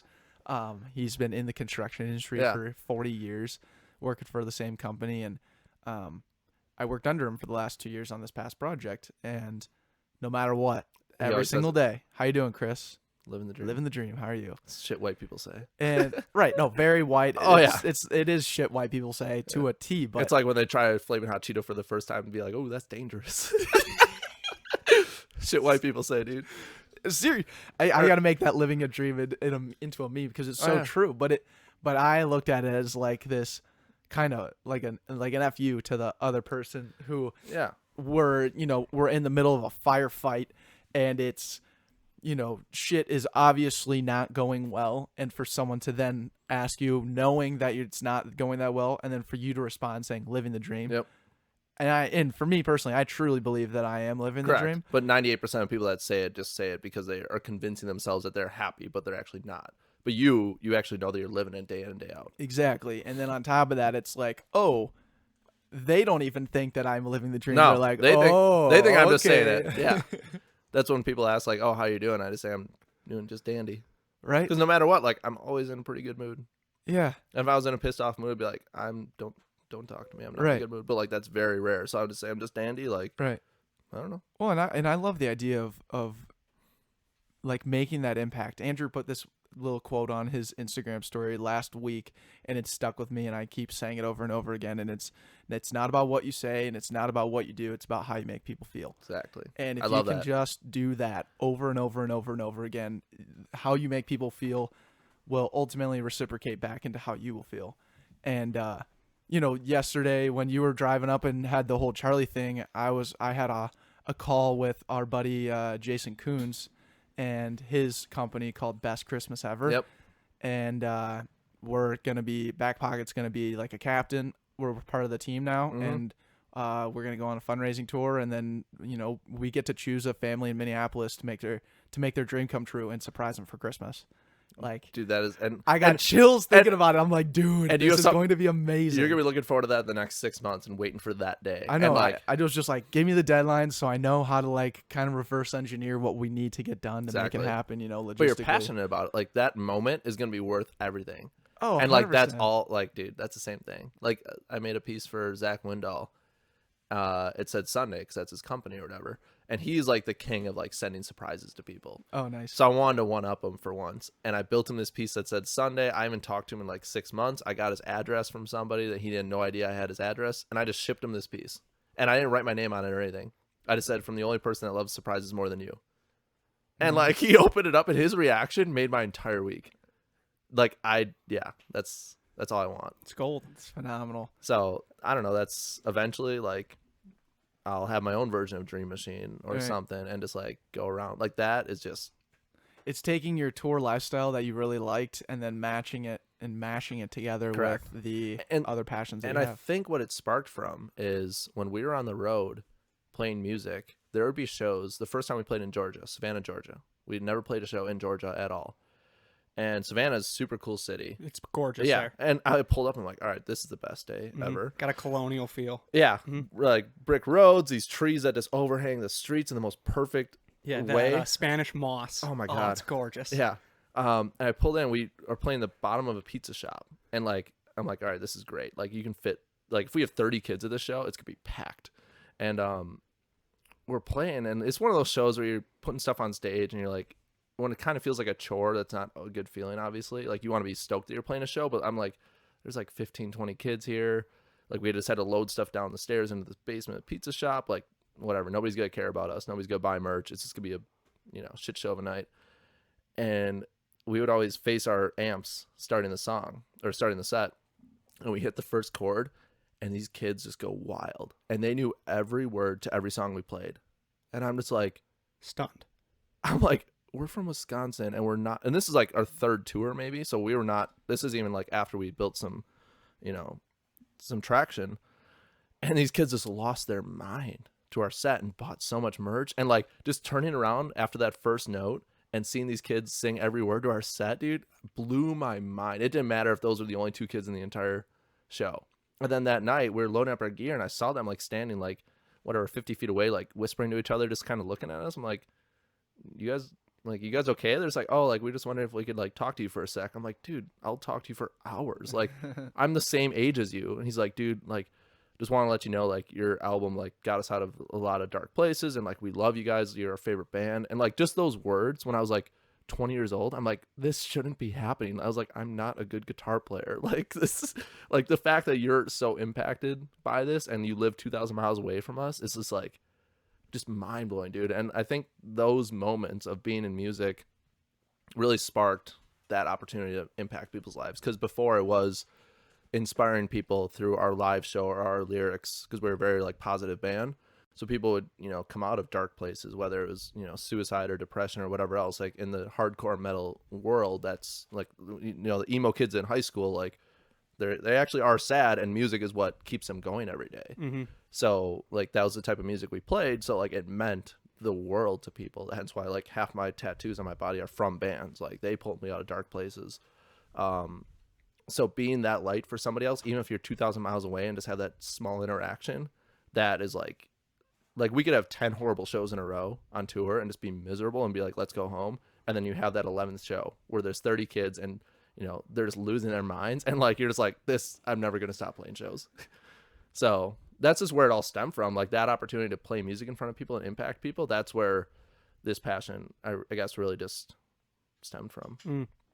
So that, yeah, that surprise factor though is, Well, it's just so cool to me too, like the mentality. I'm reading The Go-Giver right now, and it just talks about I'm in the beginning chapters. I'm sure it grows more, but they're presenting this give back mentality in a very unique way, to the sense that it's a surprise that you should be giving back. Like it's like a corporate guy who goes through this journey, and then he finds this like all-knowing businessman who's super rich and everything, and he's like, yeah, the best way to do it is you just give it to him for free and don't ever ask anything of him. that's the biggest thing, giving without anything expectation in return. Yeah, it's amazing. Like I sent that piece to Zach or whatever. All I asked for was a video in return so I could see his reaction. That's all I care about. I was like, Yeah. I don't need you to pay for shipping, pay for the piece. I was like, I don't need a shout out. I just want to see your reaction. That's it. Right. So I honestly think I get more value. Like I'm winning in that situation. Amen. And that's the coolest thing, right? Yeah. But you're also helping so many others. Like that's what fuels me with the podcast, with Backpocket. You know, If you get 10 messages being like, hey, this episode like really changed my life and put things into perspective for me, like that is everything. It's everything. That is worth the late nights, buying the equipment, you know, investing more time and energy when everything goes to shit, and you get that message, spark. I was able to impact, influence positively with our creation And what you love doing. and what I love doing. It's the best feeling in the world. Yeah. And now you have to find a way to do that every day, make money doing it. Like you have to find a way to do this every day. Every day. Right. Yeah. That's where we're at. I mean, we have like a cool platform, I guess, and You do. like Yeah. we get to just do this in our house, which is like a dream, honestly. And you guys get value out of it because you get to meet and interact with cool people and learn new mindsets. And like you get value, you bring value to your audience, you bring value to your guests. Like, And ultimately a bringing win. value to ourselves. Like I always tell people this, like Andrew and I, selfishly and unselfishly at the same time, are the true winners. Like we're the ones sitting here, we're the ones physically having the conversations. I'll go back and listen to the whole thing and write my notes down for each minute that it happened, and I'll come across something at the hour 20 mark of something that you said that really resonated with me, and I'll eventually put that out as a social media post because I want more people to see it. But I'm also thinking from the listener, like, man, I really hope the listeners reach this part, because that's going to help them a lot, you know. But how many people really actually get to that part, right? For a podcast, it's actually not bad. I can tell you that 40% of the people actually do make it past the hour mark or whatever. And that's pretty impressive, the fact that like on Instagram, your average view time's 3 seconds. yep. and the average view time on a podcast is like 35 minutes. Mhm. So That's wild. right, it's the amplitude of engagement is much higher, which in return can influence and impact someone far greater. And the fact that you're like passionate and know the numbers and like I know you. Well, we didn't know the numbers until like quite honestly until they started actually giving us that Showing data. showing you the data. But the fact that you know it off the top of your head and you're passionate about it, like that's how you know you care about this a lot. Yeah, exactly. But to like what you just said previously, like you have to be selfish to be selfless. That's the easiest way to put it. Like I'm very selfish with my time. I invest all my time into my businesses and my passions, but it allows me to be selfless. Like sitting in my garage doing woodworking is like people be like, oh, like why don't you? I'm friends with you. Why don't you come hang out with me and have a beer or whatever? Like I have to be selfish with my time to help make an impact in the world and be selfless to other people. Yeah, dude, hair on my arm standing up. It's spot on. Yep. And the way that we've found, to continue the Backpocket's influence and impact is tapping into more of our guests, like find who they love and bring them onto our show. Yep. So like, I'm curious if you know of someone that's in your circle or you think that would be great for the Backpocket to have on our show. From Minneapolis. I feel like everyone that you've had, like everyone I know from Minneapolis has been on here already. That's kind of cool. Yeah. That's a sign that we are dominating the sandbox. You're doing good. I mean, just obviously the Yam House dudes, the rest of them wouldn't be a bad couple candidates to choose from. Yeah, Having Because you only had Lars on, right? Well, we've had all of Yam House on earlier. At one sitting. Okay, they So did. we Okay. haven't really dived into Jake or Jake, Zach, or Seth. Seth. I feel like having Or those. their manager, Droney. Droney P. P. He's a Bring good him on. dude. He's a very good dude. Love that guy. I saw him playing the sax. Really? Yeah, he picked up the sax with their new song "Wow." Yeah. They did like a quick IGTV for Minneapolis Journal, Okay. and it was just Lars like spinning on a rotating chair, and everyone was playing an instrument. And then they got to the sax part, and he rotates and he goes, "All right, Droney P. He's usually our manager, but now he's got the saxophone." It was electric. Time to shine, baby. Yeah. It was electric. That's sick. The person that that you've in the past told us to get on, who's actually from Minneapolis or St. Paul originally, Quentin Allums, because you were on his show, right? Yeah. He's a Milwaukee entrepreneur. Yeah. That's who that is who you need to get on. I wasn't even thinking of that. Yeah. Q is a very good dude. Yeah. Yeah. He does not like the Twin Cities, for the record. He hates Minneapolis, and that's where him and I just butt heads every time we meet up to get coffee or whatever. I'm like, dude, I just visited Minneapolis. I love that city. He's like, I hate it there, but he only knows it from the high school perspective of when he was a quiet, shy dude that just got made fun of, kind of. And now he's an actual person. He's somebody, and he's in Milwaukee. Milwaukee's his hometown now. Like him and I just roles reversed. Like I love Minneapolis. I want to move here, and he loves Milwaukee, and is just gonna stay there. Yeah, because that's where he built like his big brand and everything. Correct. And his different. And dude, his story, that's Ventures. another story that is just like very impactful. He was that quiet, shy guy that talked to nobody in high school and like couldn't even have a conversation. And now he's speaking on stages in front of hundreds of people and doing it flawlessly. Like he's one of my favorite speakers. He's very good. We hosted an event back in February where we had 8 speakers for the day, and it was a pretty large conference. It was like 300 people. And I was stage managing that day, so I just literally got to sit in a chair and just make sure people get on and off stage properly. And when his speech came on, like I was like chatting like this with him and I, just like as buddy, and then he got on stage and he instantly just like becomes a celebrity in my head. Like I just love the words that he puts out and the passion behind it and everything. And he has such a story to tell. He does, and he does the storytelling part very, very well too. But- like the video go ahead. Sorry, he watches. I learned this the other day. He watches his speeches like people watch film for sports. Yeah, sweet. He says, I should have, done different hand gestures here. I should have emphasized this word or laid back here. Like he critiques himself so hard, which like to me speaking, like I'm not conscious of how I'm speaking right now, interacting. Like, and even watching back, I'll be like, oh, I could have done that, but I will not remember it for next time. So how he does that consciously while putting out words to hundreds of people is like, that's mind blowing to me. Your brain has to move pretty fast. Yeah, and my brother's the same way. My brother's a very good speaker on stage, and he can literally get up in front of 10,000 people and just do it without even thinking twice about it and impact people and just like have a certain cadence and a certain just everything to him.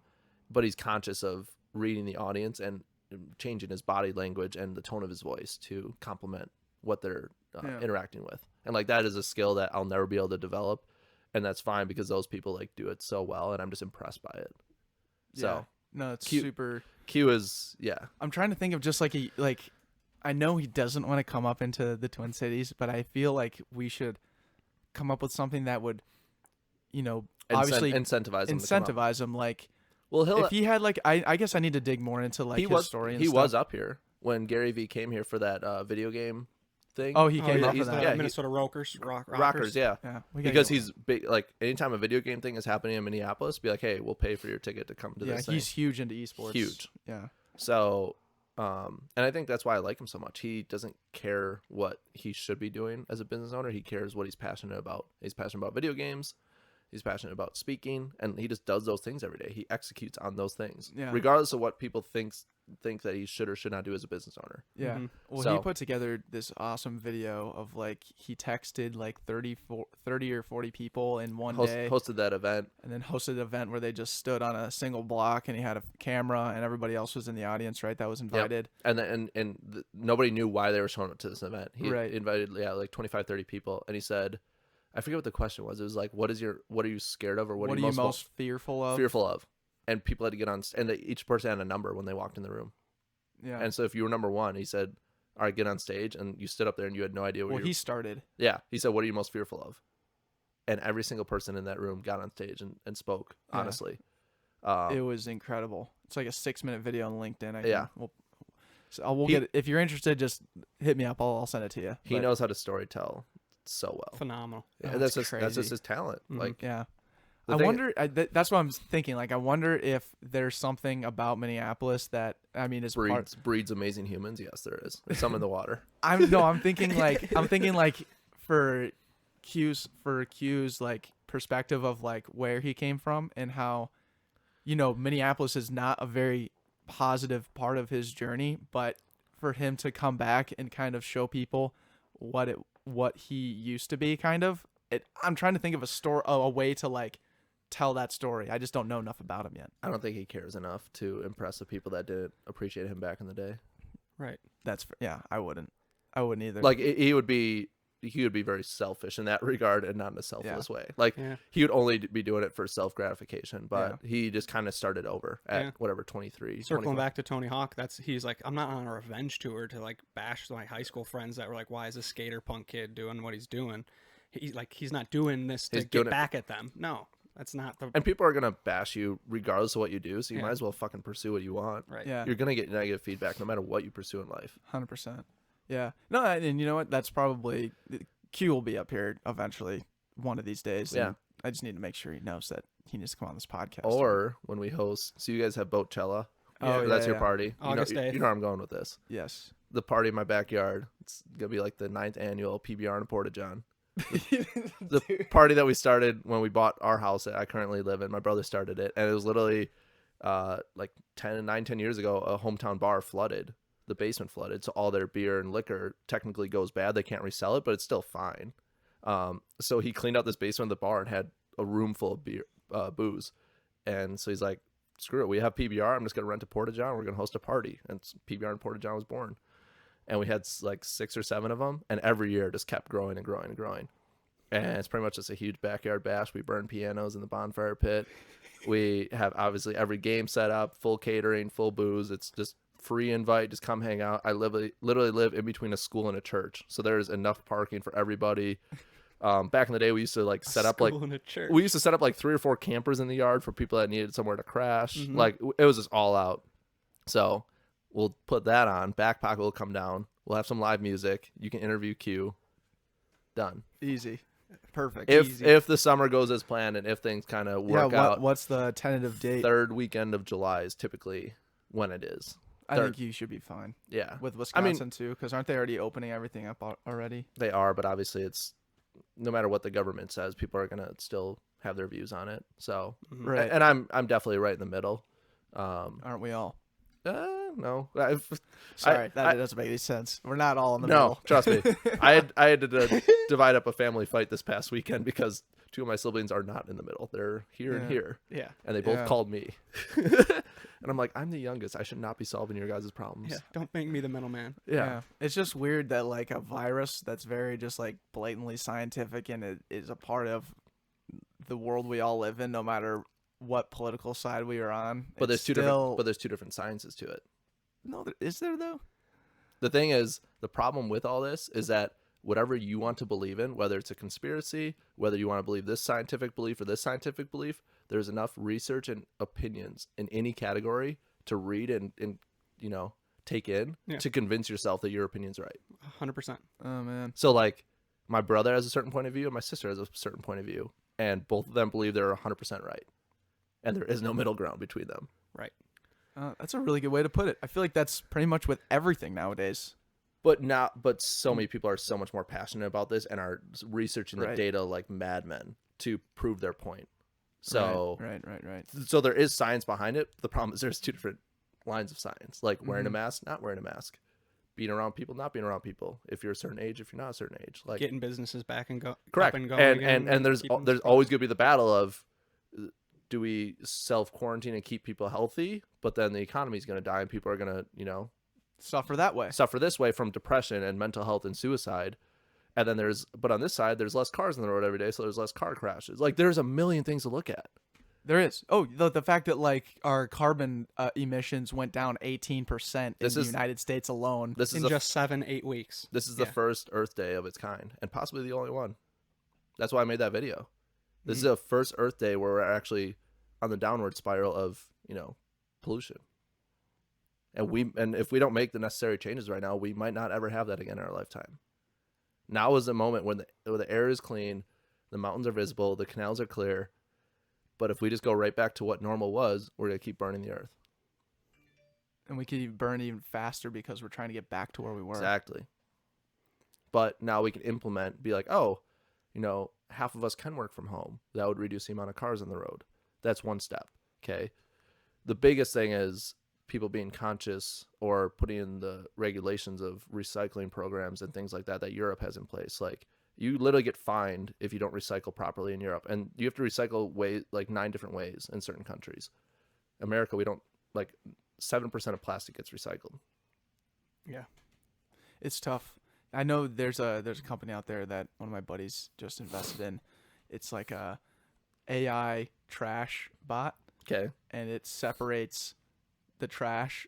So you just throw your stuff away, and it can recognize what the trash is, and then sorts it into those 6 or 7 categories.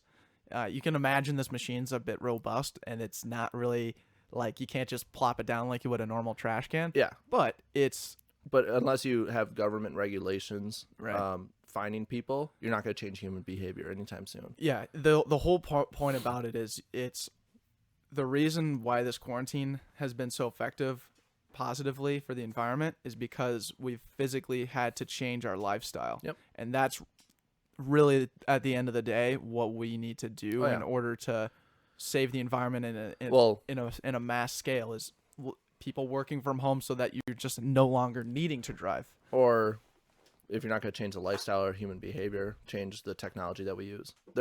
If everyone drove the cars that we have these days, we would be fine and we would have pollution go down. The problem is we have a lot of invested money into oil and we drive more electric cars that are better for the environment. Oil goes down. Yeah. So unfortunately there's, capitalism and government behind everything. So, and that's just a whole different debate. But if you change the technology in which everyone, puts their trash or the pollution all in one bucket, and then you use the technology to sort it out, yes, it's kind of reverse thinking, but that might be the solution that we come up with. Like we have a piece of machinery at our building that is the first one in the world of its kind. It's a mobile gasification unit, which nobody knows kind of what that is or what that means. But we're testing it out every day. It pretty much takes plastics that can't get recycled. You think of like Rubbermaid bins and kids' toys and lawn furniture. It doesn't have the recycling logo on it, but it's still made out of plastic, right? So what it does is if you put 300 pounds of that plastic into this thing, it pretty much is like an easy bake oven. And after 3.5 hours, you open up the door and it's like this much ash. But the emissions going out of it actually are 99.9% clean. Wow. How does that work? That's crazy. It's just a process of gasification. You think of like incineration as like direct heat on something. Like you put a flame on something, it burns. It's incinerating. Gasification is, this is where I'm going to, lose some people scientifically. But you pretty much insert gas into the chamber, and then it breaks down the carbon particles and uses that as a fuel. What kind of gas is it? Well, you put in. I'm trying to think. I think it's it's not like propane, but it's something similar. That's what I'm saying. It's not like It's not, but it not- creates syngas. That's ultimately what refuels it. Like you put a little bit of propane in there, it starts breaking down something by carbon particles, and then it uses syngas to keep breaking down the rest of it. So it produces syngas, got it. which is like its own energy and own fuel. Syngas. All I know is you put 300 pounds in, you open the door 3 hours later, it's gone, and there's no bad emissions coming out. Wow. So because the propane or whatever you're doing is eating that carbon. it's breaking it down in like an organic way, kind of. Yeah. And like I'm not probably speaking to it the proper way. Like I have the machine and we use it at our building. Where'd you get the machine? This company in Ixonia, Wisconsin, which is like an hour away from us, they built it. And gasification isn't new technology. It's been used in Europe. That's why like Sweden is like has no landfills. Like they literally Sweden, Germany. Yeah, they don't have landfills because they gasify all their trash. So this is the same thing. This is the first. I didn't know that. Yeah, this is the first mobile unit. So it's on a semi truck. So think about it. If a natural disaster hits, like Hurricane Katrina, something like that happens, you don't realize the impact that has on the waste industry. You can't get to houses. Trash builds up. Trash is already loose in the Environment. in the environment, and then you have a crazy amount of trash that you pick up with a front end loader. You put it in dump trucks, and it goes to a landfill. So this is the first machine where you could physically drive it to a facility, drive it to a place, set it down on the ground, and start gasifying trash. Genius. So Genius. the reason that we have it is we didn't buy the machine, but the company built it. The problem is they need products to gasify to test it and do R&D, and we get in all those products every single day. So you're like their R&D for literally. for So them. the first few months that we had it, there's like, all right, let's put in these types of plastics and these types of things. And then we're like, hey, what if we put 2 sleeper sofas in there, literally like this, and we put a sleeper sofa like this and this on it, and 3 hours later we open up the door and it was just the metal frame left. So we came up with we came up with crazy ideas because we were just like, hey, we can build up 30 fake Christmas trees, because fake Christmas trees are a horrible thing for the environment. You can't recycle them at all. Oh no. Even the metal, Unless you hold on to them and then use them once a year.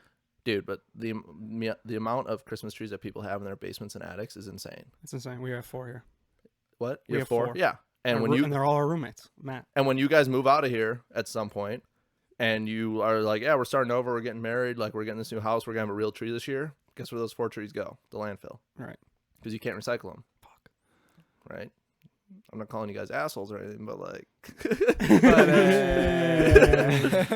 So then do you gasify You the fake Christmas trees? Yep, and then it leaves just the metal behind, and then you can recycle that. You can recycle the metal. Okay. Well, that's great. Maybe you gotta do a promo video for Christmas this year, and be like, Good. send us all your Christmas trees so we can save the world. So yeah, I mean we could. The thing is, the machine and like the marketing and everything behind it is not our. That's not your gig. That's not our gig. It could be Yeah. a suggestion to this company. Correct. I could be like, hey, we could produce a video for you. We've produced videos for their website, but it's very up to their standards Sure. No. because it's their brand, it's their market. It's literally a machine that we have sitting in our building, and we don't invest that much into it. Right. But That's just my silly goose idea. yeah. What I want to do when we first got it was the big debate of environmentalists right now is like coffee cups, because we go through so many coffee cups as a society every single day, and like plastic straws, obviously. Right. Like the Starbucks cups have the silicone liner on the inside, and you can't recycle them because of that. So if you took 300 pounds of Starbucks cups after they were thrown in the trash and put them in this machine and showed the video of that and be like, hey, it got rid of these and it's clean air, like that would sell itself. Yeah, our man's Habs Empire here on the live he's like, what about the ash? Is that safe? The ash is landfill safe. Yep, and you can actually use All it. right. Good. And you can actually use it for fertilizer and for compost. Yep. Okay. So it takes 300 pounds and then it converts it into like a coffee can of ash, like 2 or 3 pounds. Wow. Sweet. Yep. Dang. But it's totally safe. Yep. And The more you know. And literally the DNR and everyone came out and tested the air. It's not like we did an independent test of the air quality. And you're just saying the air yeah, looks no. good. Yeah, no. It looks clean. I mean, I'm no scientist, but looks pretty good to me. Yeah. Yeah, so the DNR did all the testing as far as like the air Dang. quality. So Dang. that's just like one thing we have at our building. Like every day we meet somebody new to get rid of waste in a better way. Beautiful. So God, that's Like- so fascinating. like mattresses, like all of our mattresses, we build up 180 mattresses at a time.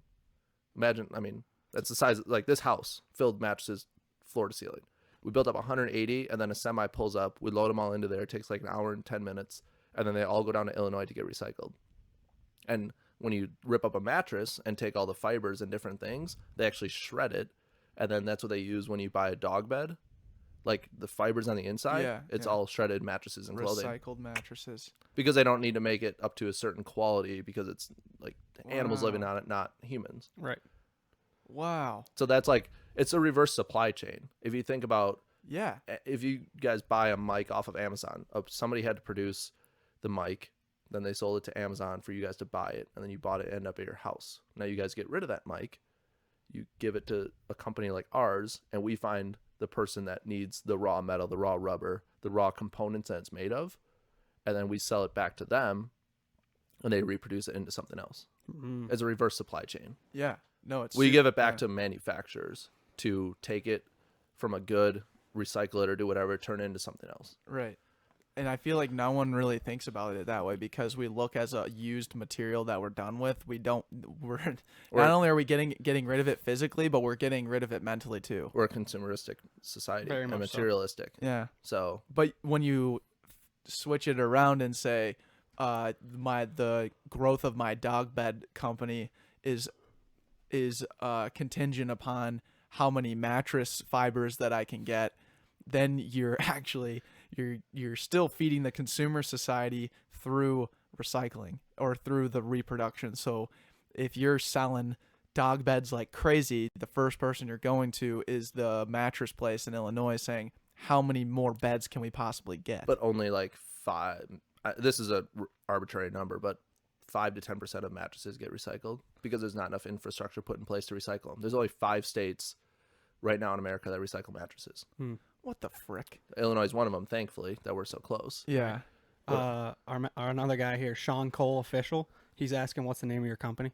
The main company that we run is called Green Up Solutions. Green Up Yep. Solutions. I'm So gonna write that's the company that runs the our facility. We do safe environments now, like we were talking about earlier with UV light technology and making sure that as we go back into hospitals and senior living places that everything is clean and sanitized up to Yeah. hospital grade. So we do that safe environments program. We do like commercial demo. We kind of just have our hands in a handful of different industries. We own the Rage Room, which is Yeah. So when you said that's opening up pretty soon. I think here. today we're allowing bookings to come in. Yeah. Wow, dude. Tell the people so- about the So the Rage Room. So like I said earlier, we have a 85% recovery of products at our peak. Okay. Some of those like wood products, like dressers and kitchen tables that are just scratched up, have whatever growing on them, or like in bad shape that we have to throw away. We were paying our guys to smash them to put them in a dumpster to save space in the dumpster, obviously. So we just took that model and said, why don't we just put them in a room? People can pay us to break it, and then we'll still throw it away or recycle it. Like for glass, for example, like if we take, a whiskey jar or whatever, and somebody drank all the whiskey and then gives it to us to recycle it, we're still going to recycle it, but we're going to have somebody throw it against a wall first and then recycle it. So a very simple business concept. Again, not the greatest business guy ever, but we get playful every time. And you got British riot helmets. Yeah, we have British Police riot helmets. Yeah. BritishPoliceSupply.com, $35 a crack. There's the old pitch. My roommate found those online. He's like, yeah, we're not just going to have helmets. We're going to have riot shields, dude. That's so rad. So, the Rage Room, we have 2 different rooms. One is a freestyle rage where you get like 3 pieces of furniture, a printer, and then a full crate of glassware, like 15 to 20 pieces. And you get like baseball bats, golf clubs, sledgehammers, hockey sticks, whatever you want to break those things with. And then we have a Bad Day at the Office, which is an office theme room at all times. So there's a desk, a chair, printer, laptop, couple pictures on the wall. And then we have the Lane of Pain, which is where you get glass and you throw it at a steel wall. And Wow. you pay to come in, break stuff. How much is it? Between like $25 to $40 per person. Like that's kind of the average. Like And you can just break shit for like a couple hours or however long you want. not literally like I'm gonna say it lasts 7 to 8 minutes. You're like, oh, that's not a good value. But like after 7 or 8 minutes of swinging a baseball bat, when you don't do that every day, like you're pretty exhausted. And you're like, I broke a whole crate. I'm good now. So like when people do come in and they do go for 7 to 8 minutes, by the end of that time, they're like, They're pretty beat, or they can buy another crate. You can always, like, we sell crates at $15-$20 a piece. got it. So if you're like, hey, I want to break 20 more pieces, here's another crate. And the thing is, it still gets recycled. Like, it's stuff that normally, like I said, we would just pay our employees to break. And the thing is, like, most people don't get to just break stuff every day. Like, when you're a You teenager, got Marcus over here. Marcus is cracking like, up. he totally Yeah. come down to Milwaukee, man. The thing, like, 5 years ago, Axe bars weren't popular in America, Right, and now yes. they're everywhere, right? Yes. You drink beer, you throw an axe. That's a concept, okay? That's a concept. That's a business model. That's the bottle, okay? Yeah. So rage rooms were not like the first ones to invent this. It's been around for 3 or 4 years, and we talked about this when we went into business 4 years ago. We just never had the time or the energy or the space to do it. Now we did like 6 months ago, so we built the walls, and we're just doing it in the most unique way that we can. Like we built out this sick retro vibe lounge where people can hang out, play air hockey, play some N64. Like it's just like we make it as entertaining as possible, so you get your money's worth. Gotcha. Dude, So Marcus, how soon are you going down to Milwaukee? Oh, I mean, I don't actually like want to break anything. I just think it's a super smart business model. I'll take it. Yeah, if you're paying employees to like do it, and then you can just be like, "Hey, pay me to do it" to some other people. Exactly. That's perfect. It's That's all such a about good model. I mean, really, at the end of the day, like the business side of me, the one that, okay, we have to scale our business and make money. It is product comes in, we have to extract the most amount of value out of it financially and keep it on the landfill. Right. So if something's already going to the landfill, already getting recycled, okay, now can we extract any more value out of it while we own it to, best utilize that product? Right. So you literally have to just look at everything. Like we take things for granted, but I see product or things coming in as products. Like if a couch comes in or a chair comes into our building, it's a product. What is it made out of? What condition is it in? It's a thing to me. It's Yeah. not a couch. Right. So that's the way I look at every single thing that comes in. Yeah, you don't personalize the things that come in. No, because if I get attached to everything, I wouldn't have a house anymore because it'd be filled with so much stuff. Like I just looked at it as a thing. Mm. So I keep like one thing a month maybe Okay. for my personal use and personal pleasure yeah. or whatever. But like my whole house, I don't have to buy anything ever. When I say I don't have to like buy things, like laundry detergent, like full cases of toilet paper, mattresses that are brand new. Like I don't have to buy anything ever because we get it in our facility. Right. Marcus, I saw you leaning into the mic there. Were you about to say something? No, I was just fixing it. I had to reset the camera. Gotcha. Okay. Because we've been going so long that we used all 64 gigs on our SD card, right? Yeah. 32. Yeah. 32. He's trying Oh, to- you put a 32 I in put there. a 32 in there. That makes sense. He's trying to break some Got it. stuff. He'll admit it. Yeah, look, Marcus, you just got this weird You're look so in his nice eye. all the I feel time. like it'd be Dude, fun you're to so do it. nice all Like, the to time. do it You- at least once would be a good time. You just gotta take a baseball bat I'd be down. to a chandelier sometime. It's Corporate outing? yeah. Yeah. Yeah. And the best thing is Say we have less. a full-time videographer on our staff that does like all of our businesses, like all the marketing and stuff. So like yeah, he can just like we're shooting videos on Tuesday promoting the Rage Room and stuff. Yeah. So What are those shots like in the slow motion Oh, breaking? dude, Is it you the take coolest ever? you take a toilet. Have you ever Hulk smashed a toilet? Probably not. No. You just take a toilet right here on your chest and you just lift it up, you just drop it. Best slow-mo ever, dude. Just shatters. Obliterated. Obliterated. Marcus, don't you think Yoakum would just absolutely love to do anything like this? Oh, absolutely. Absolutely. I think we need to get our buddy Austin Yoakum down to Milwaukee into the The thing Rage is- Room. This I is mean, a TikTok in the making. Yeah. oh, we have our own TikTok page for it. Okay, perfect. How's it doing? Are people loving it? I'm not funny enough or creative enough, and I know it's just like just post anything, it'll become good. Like, but I need that person. Like, if you lived in Milwaukee, I would literally hire you to be our full-time TikTok Rage Room person because you would just kill it. You would crush it. Yeah. I think. I don't know. For sure. But the thing is, it like sells itself. Be like, hey, the Rage Room is open today, and then you just take a coffee mug and throw it against the wall. Like, people would see that. But also, too, the audience on TikTok, obviously, there are 40, 50-year-olds, but the majority of it is teenagers. Right. And with it, you have to be 18 or older to come into the Rage Room. Gotcha. So it's going to be effective, no doubt. Why could you just have like younger kids coming with their parents to sign off for them? I mean, their parents can throw stuff. Honestly, we haven't had a single person in the Rage Room under 25 okay. or 30. Okay. The So you haven't run into this issue yet? No, the majority of people are in their 50s. That's awesome. Because they just had like 30 years of stress and like working every day at this corporate job, and they just want to break stuff. Right. Wow. It's wild. That's so fascinating. There was like these 4 women that were like late 50s, early 60s that just came in and they just kept buying crate after crate, throwing stuff against a wall. That's the business. Like, and that brings so much joy to me because I'm just like, nobody gets to experience that in life. Yeah. I spent my whole life breaking stuff and, just doing that type of thing. And now I get to bring that same joy to other people. Oh my gosh, this is just genius. It's so funny. Everyone Big from fan. their Thailand trip, like every single person, all 16, 17 of us have talked about coming down to Milwaukee for the Rage Room. That's amazing. Like That's everyone so wants to amazing. experience it. Yeah. No, it's again just so unique, and it makes so much sense on your end. That's finally like the business that like I don't need to be like full boss mode about, and like we need to, like if you came to Milwaukee and I showed you our building, it'd be like, oh yeah, we recycle this way, and like that doesn't interest people as much. But like I'm like, hey, I have a Rage Room, by the way, where people can break stuff. You're like, all right, now you have a cool business to own, and like my friends can come and experience it. But Yeah. Well, we're having a blast doing it. Also learning about oh yeah, connecting the fact that I'm Hulk smashing a toilet, and that's good for the environment. and here's the other thing. So this is the impact. So again, everything I do, I have to be passionate about and find a way to make an impact, make people's lives different. So this was kind of a reverse way that we thought about this, but it's actually going to become true.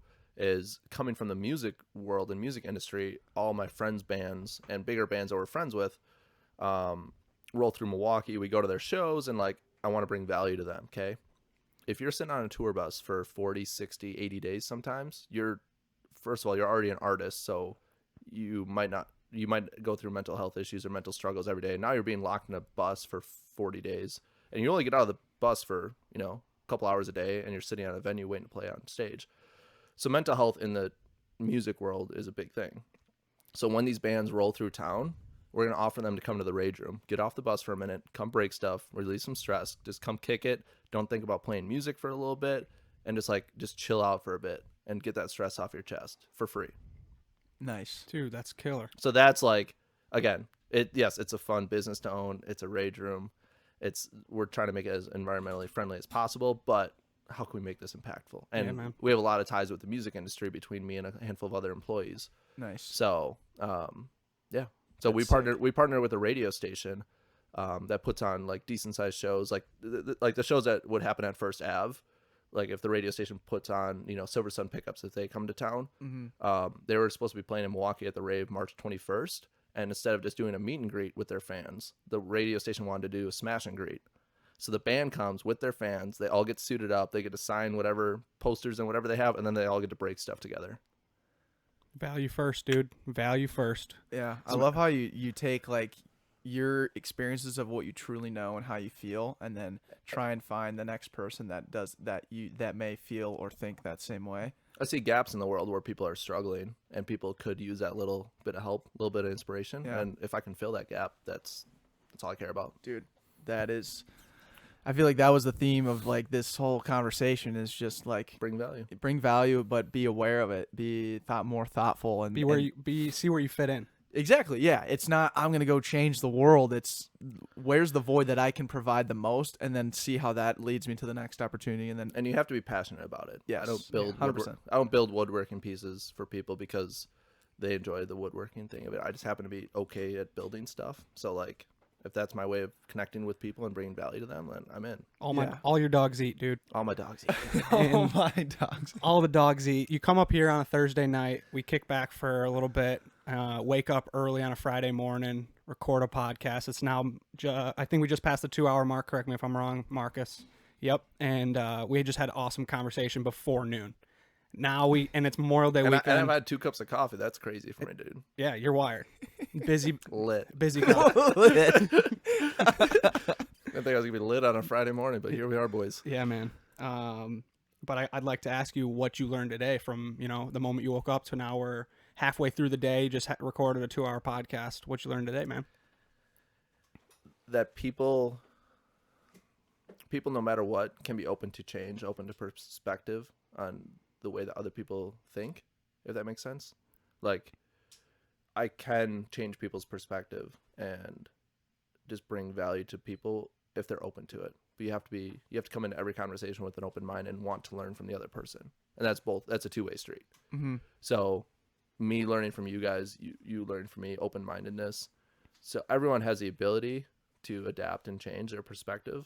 You just have to be open-minded towards it. And really, I think that's the thing that I want to get across the most is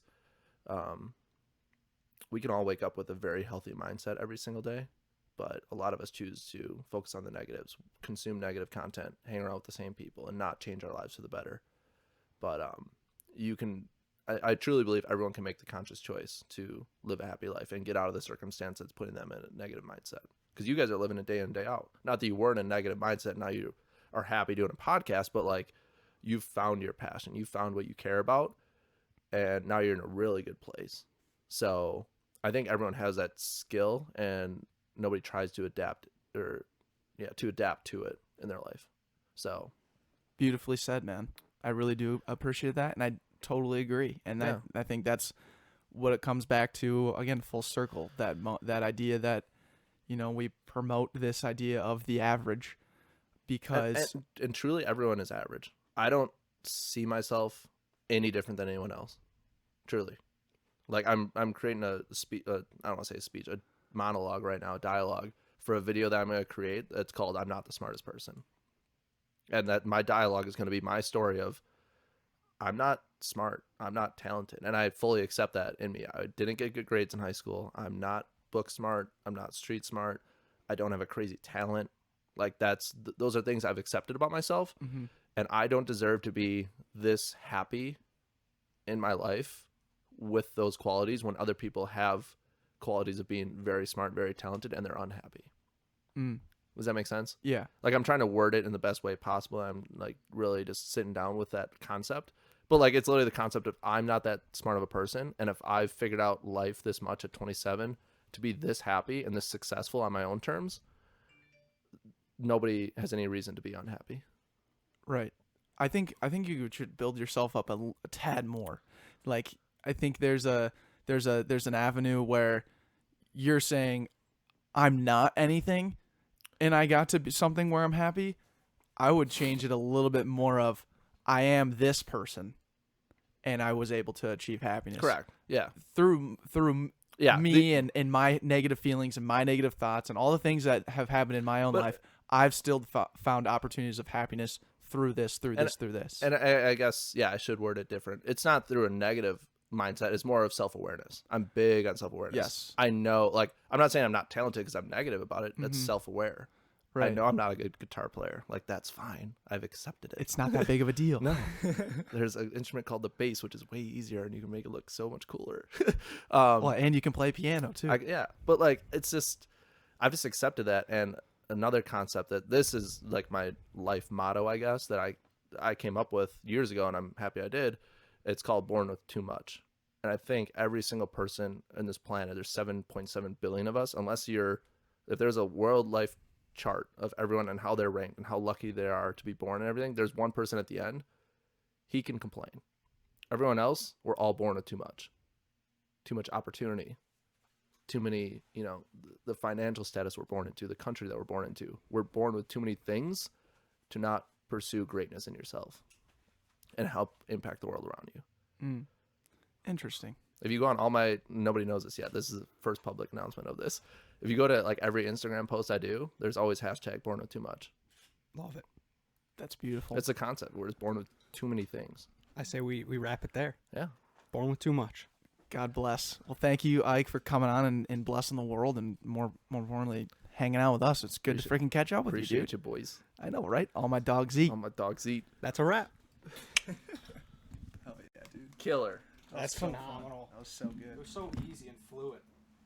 Oh, it's a whole different world out here now without headphones on. I'm pissed that you can't